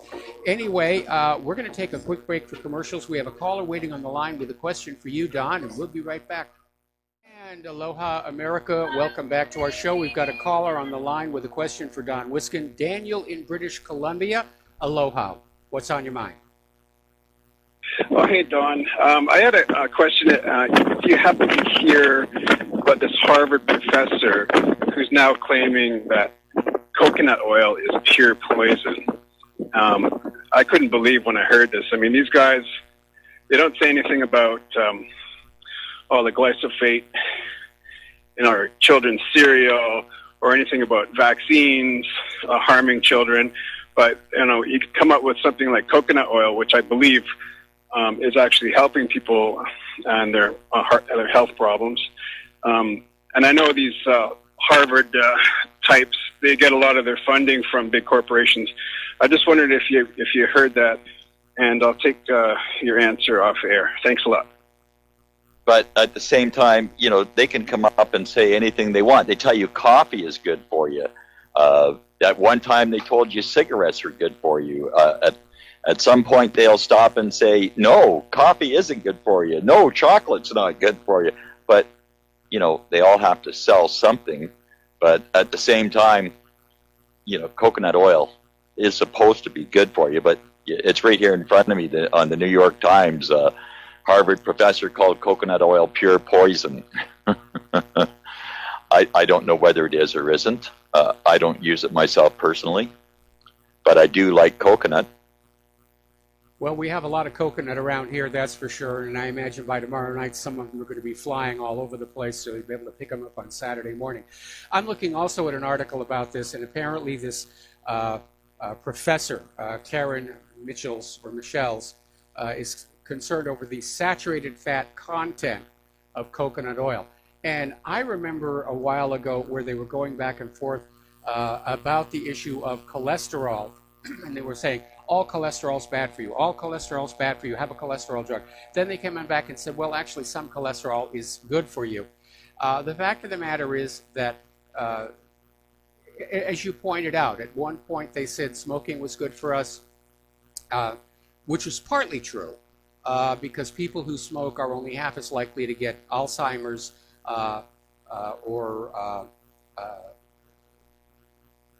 well, there was one other that was on that list here.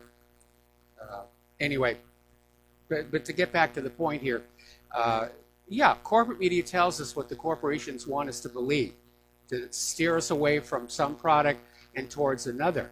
And I remember when I was working in advertising, we were seeing all these campaigns about suntan products, how dangerous the sun is. And yes, melanoma is dangerous. And everybody was encouraged to buy and slather on suntan products rather than to get a big hat and a shawl and just simply cover on up.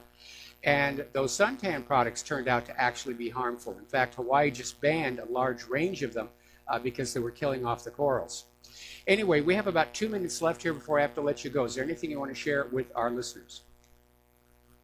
I'm still thinking about the coconut oil, Michael, and things like that. But, you know, your body, your liver produces 1,500 milligrams of cholesterol every day, whether you eat cholesterol food or not. If you eat cholesterol-producing food, it produces more. But 1,500 milligrams a day. Cholesterol is very, very important for the health of your body. It carries the nutrients out to the arteries. It helps to feed the organs. But at the same time, the cholesterol, the damage that's done in the arteries, the cholesterol becomes a Band-Aid until your arteries can repair themselves. But we're not getting the right nutrients in our diet to repair that damage. So the cholesterol buildup continues until it breaks off and causes a stroke or a heart attack, or it builds up so much it just causes a heart attack. But the ingredients in the extendivite will slowly repair that damage in your arteries, allowing the cholesterol to go back to your liver, which created it, to dispose of it. So cholesterol is very important, but excess amounts, yes, that is a problem. Yeah, I imagine that would be. Okay, well, Don, thanks an awful lot for spending time with us again today. It's a great product. I'm using it, and it does seem to be making a difference. And I'm going to go on taking it. So thank you very much. And, oh, don't forget to give them your website again. Oh, absolutely. I was just thinking that. Heartdrop.com. That's HEARTDROP.com. The reason I have that name is when I first started off, it was just in liquid.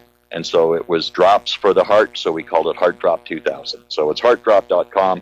And also the product Extendivite, XTENDOVITE, Extend Your Life. That's what VITE is. VITE is life.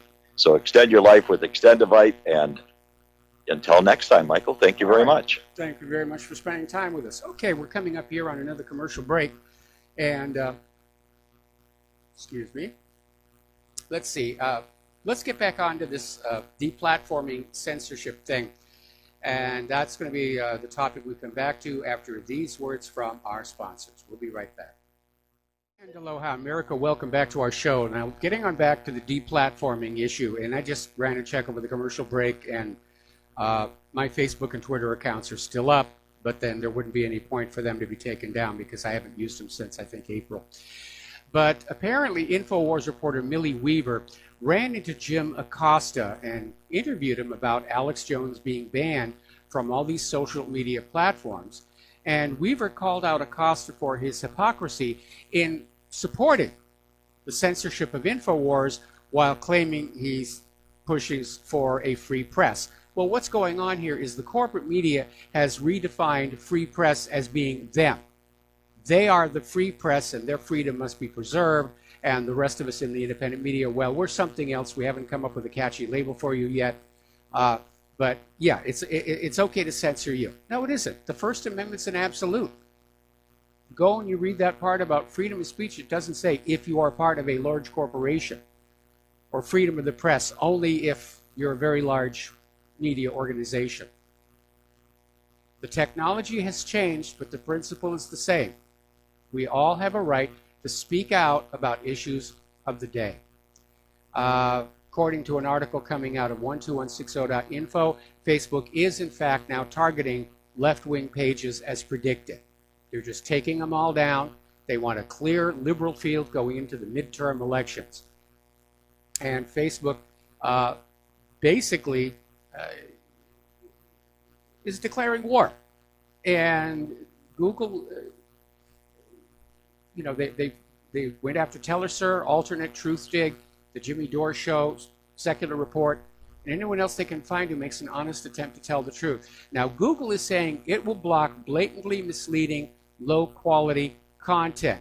Well, would that include the Washington Post and the New York Times, who reported Iraq had nuclear weapons and lied us into a war? It should. Because if you're concerned about fake news, that was fake news. The news about Assad gassing his own people, that was fake news. All the big corporate media carried it.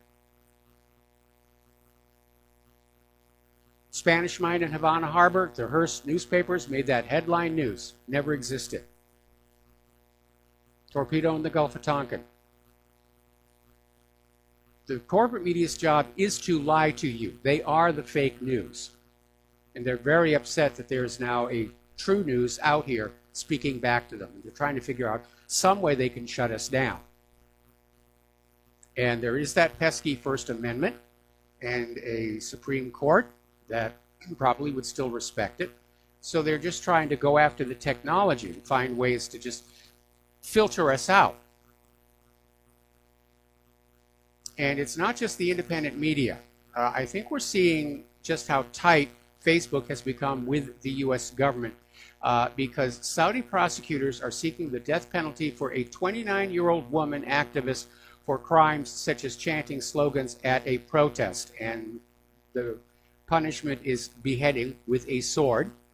And beheading a woman is unprecedented in the kingdom. Men, a lot of them happens all the time. Women, no. Facebook is trying to protect Riyadh's reputation, if you will.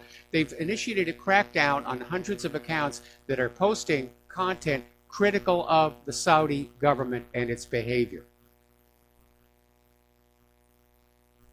So I would imagine that they got a request from the U.S. government to do that here. Now, you know your little Google Assistant that sits on the table? It now has the option that it will give you only good news, happy news. And you just say to it, tell me something good, and you'll be given a nice summary of positive stories about people solving real problems or having fun or, kittens being saved and things like that.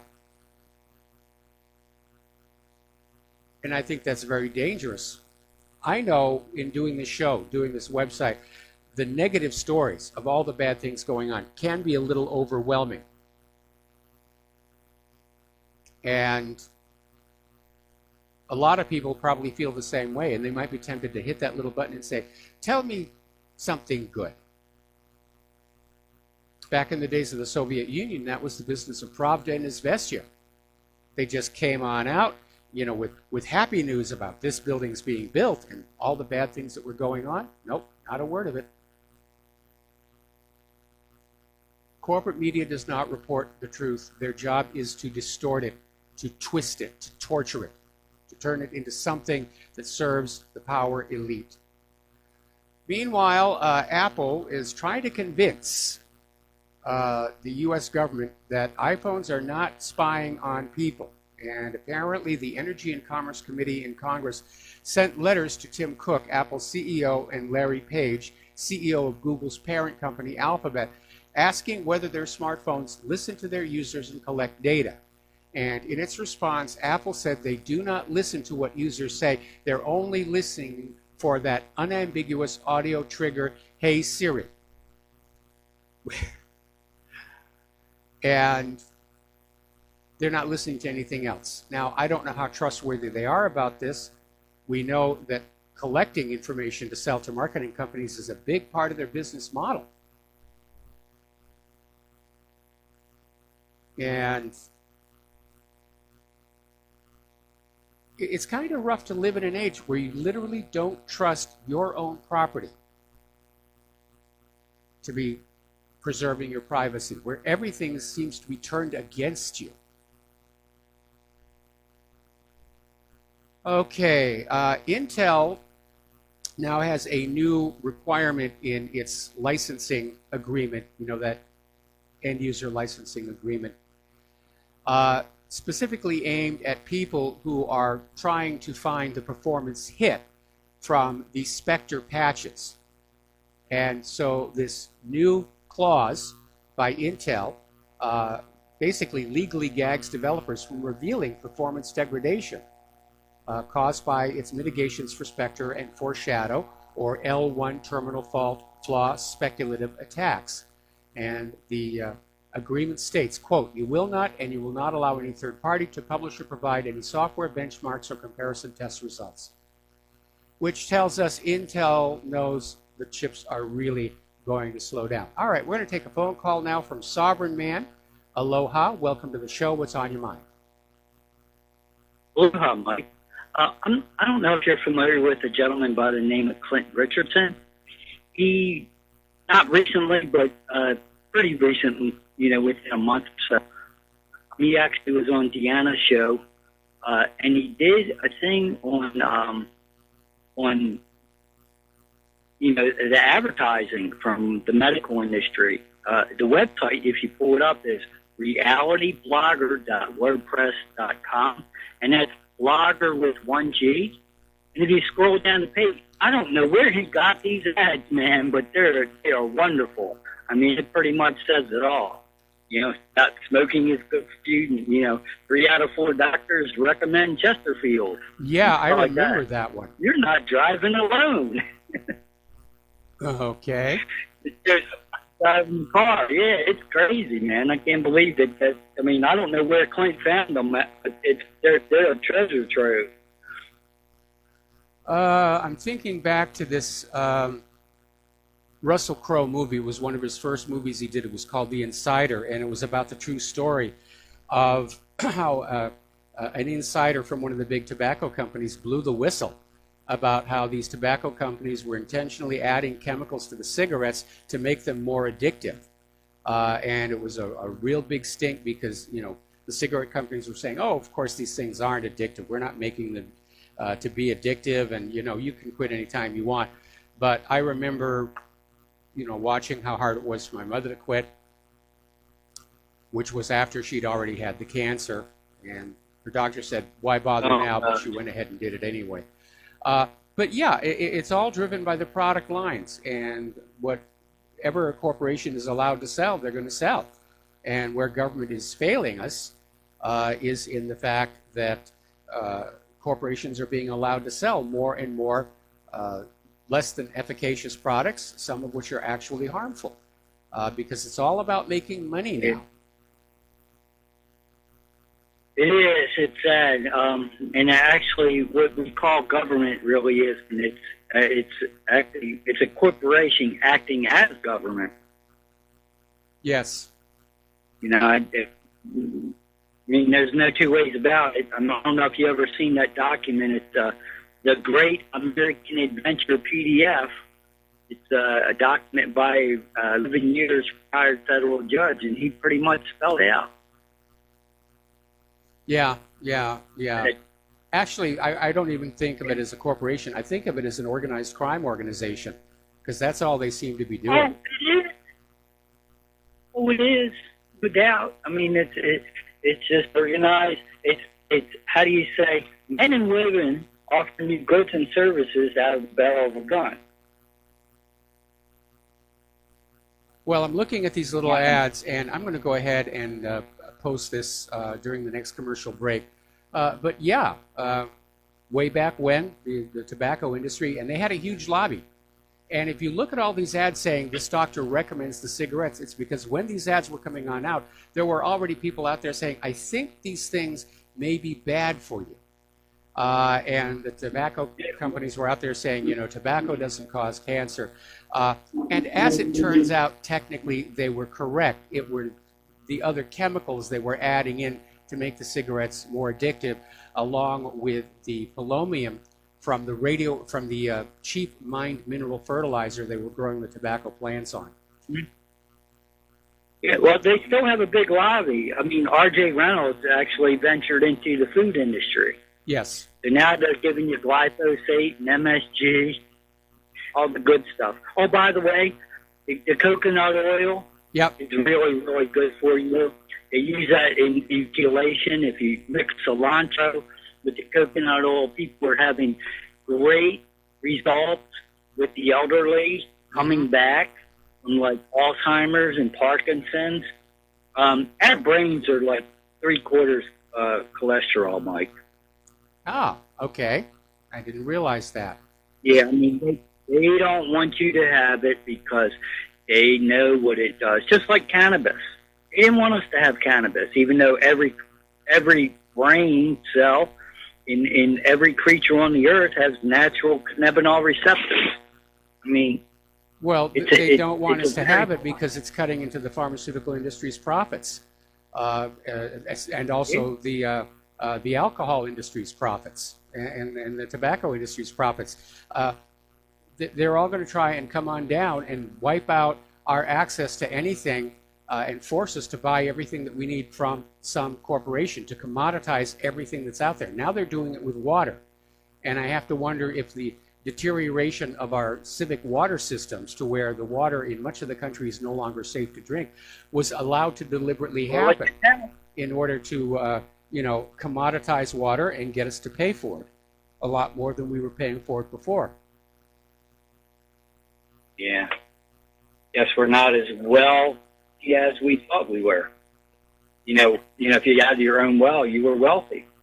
Oh yeah, we had our own well when I lived in New England farming country. That was good now water you're forced to get.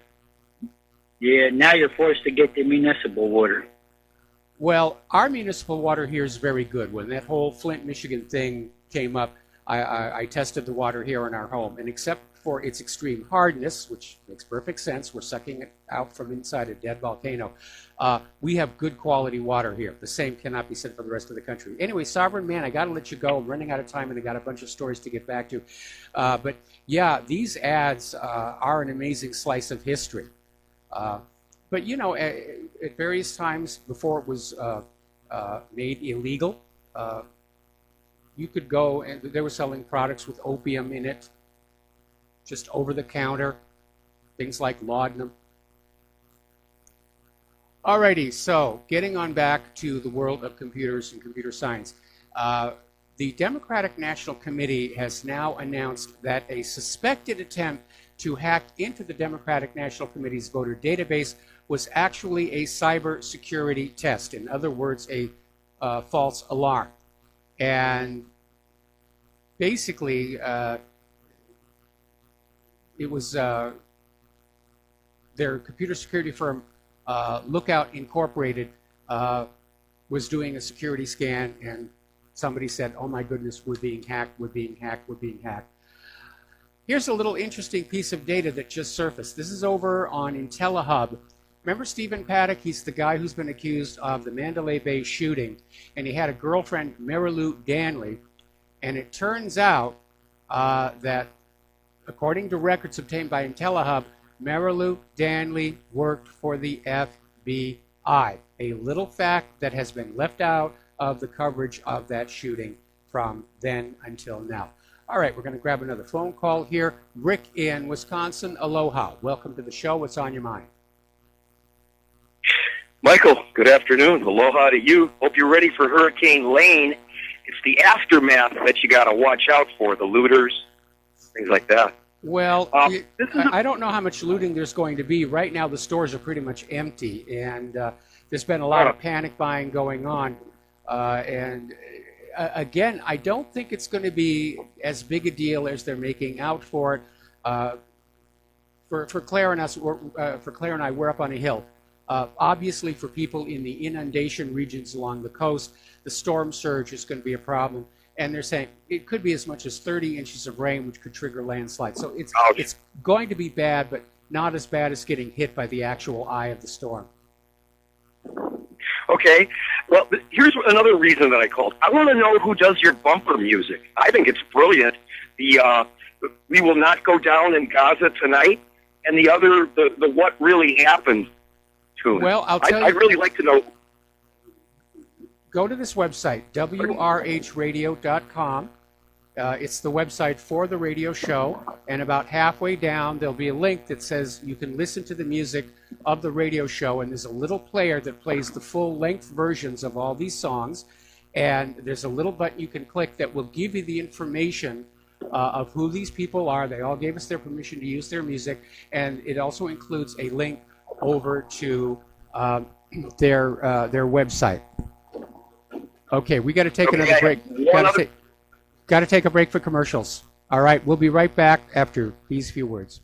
Aloha, America. Welcome back to our show. Last segment of our program today, and we were talking about the Mandalay Bay shooting.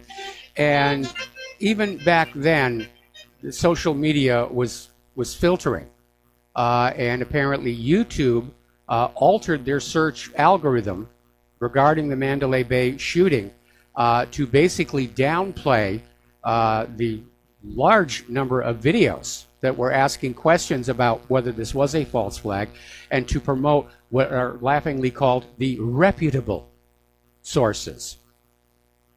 Now, Verizon may be in hot water, and this has to do with these recent wildfires, because firefighters use their cell phones to communicate. And Verizon bills, and sells unlimited service. But it turns out Verizon does throttle. And apparently they were throttling during the fighting of these wildfires, and the firefighters couldn't get data back and forth, whether it was pictures or videos or just talking. So Verizon may be in a little bit of hot water about that. Getting on back to the California wildfires, a story out of Natural News is saying that basically, there's been an uptick in forest fires noticed in the 1970s, and it coincides with a legislative approach of hands-off to forest management instead of a more active management. Remember,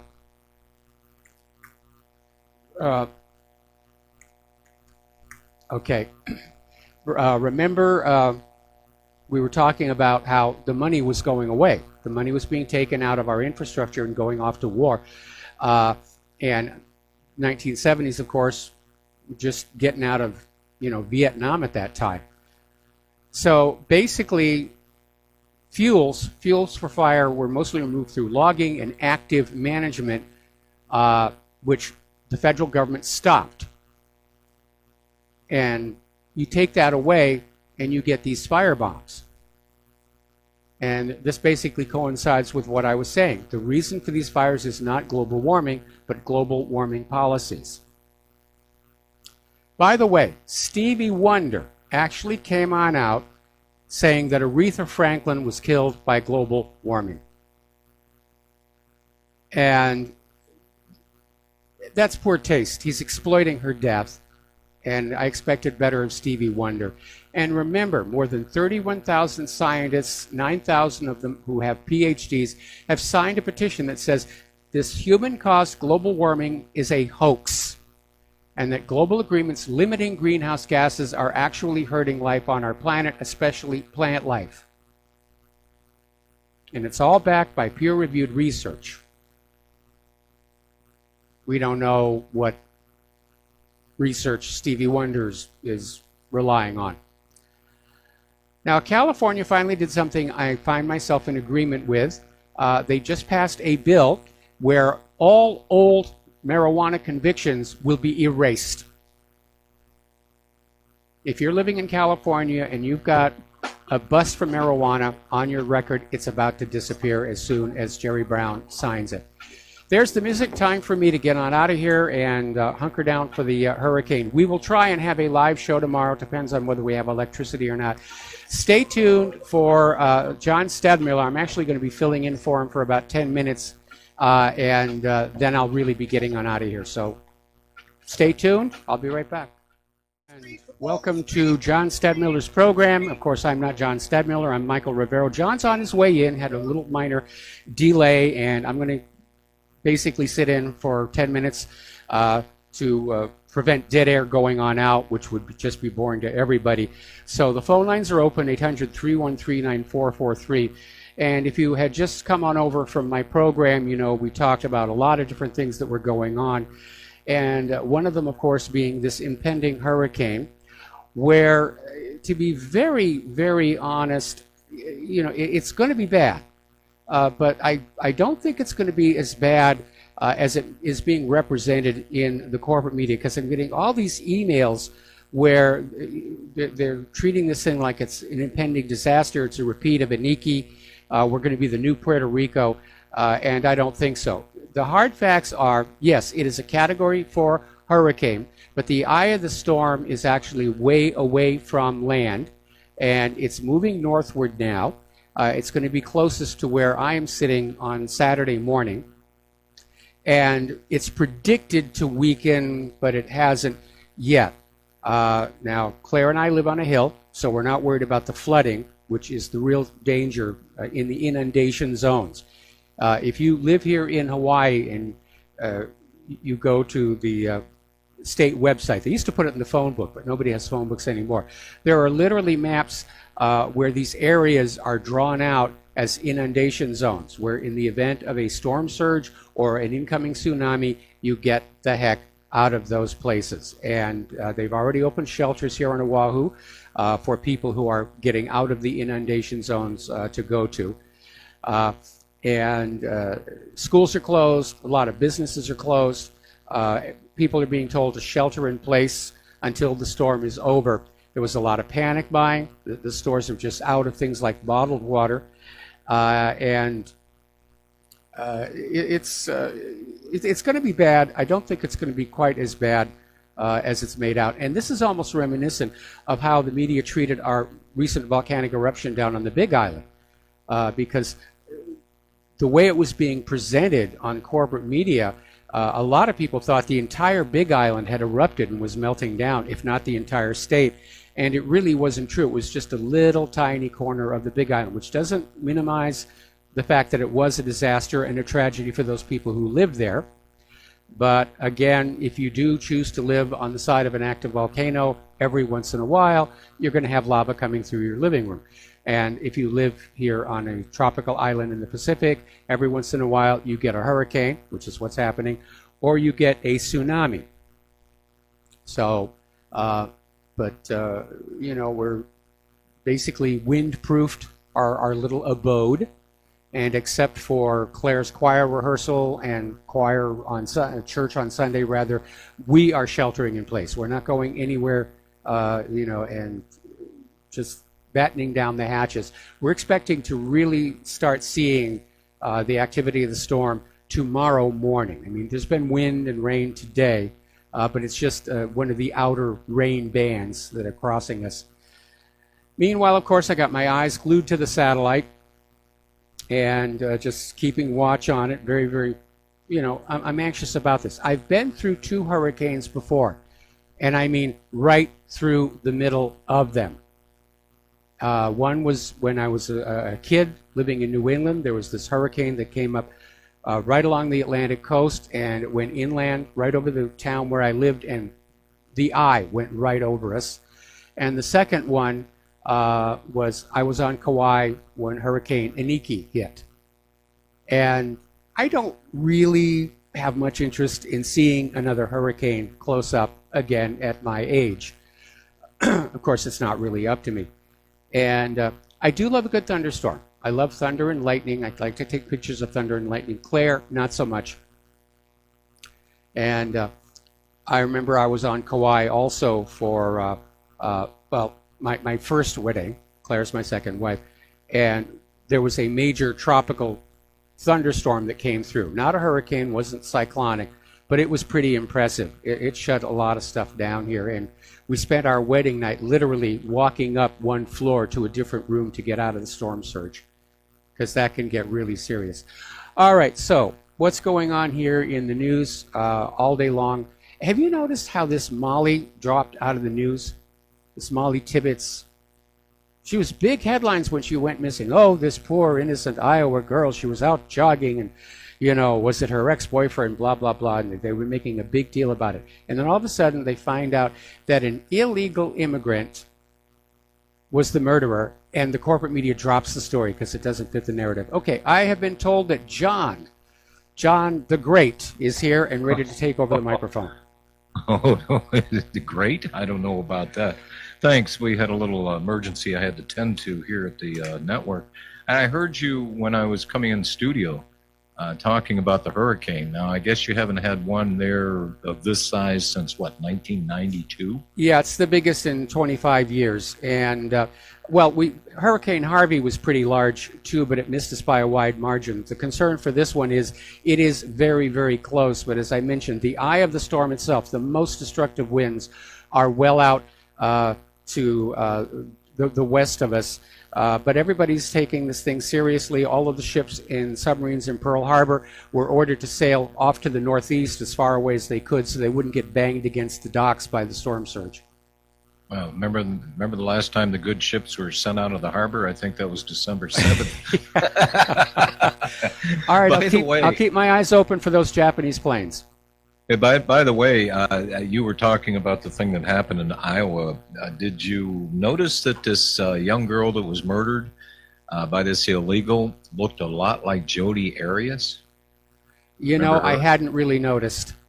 Yeah, it was striking. That's one thing that I did notice. Hey, you got a birthday coming up. You're going to take a few days off. I sent you an email and I told you, this birthday stuff, that's a conspiracy by the Hallmark people and card companies. You were only birthed once, my friend, and everything after that is just a remembrance day. It's a good point, and you're right. It's all a conspiracy pushed by the greeting card companies. Anyway, I need to get on out of here and have a good show. We'll talk to you tomorrow. All right, thanks, Mike. I appreciate it.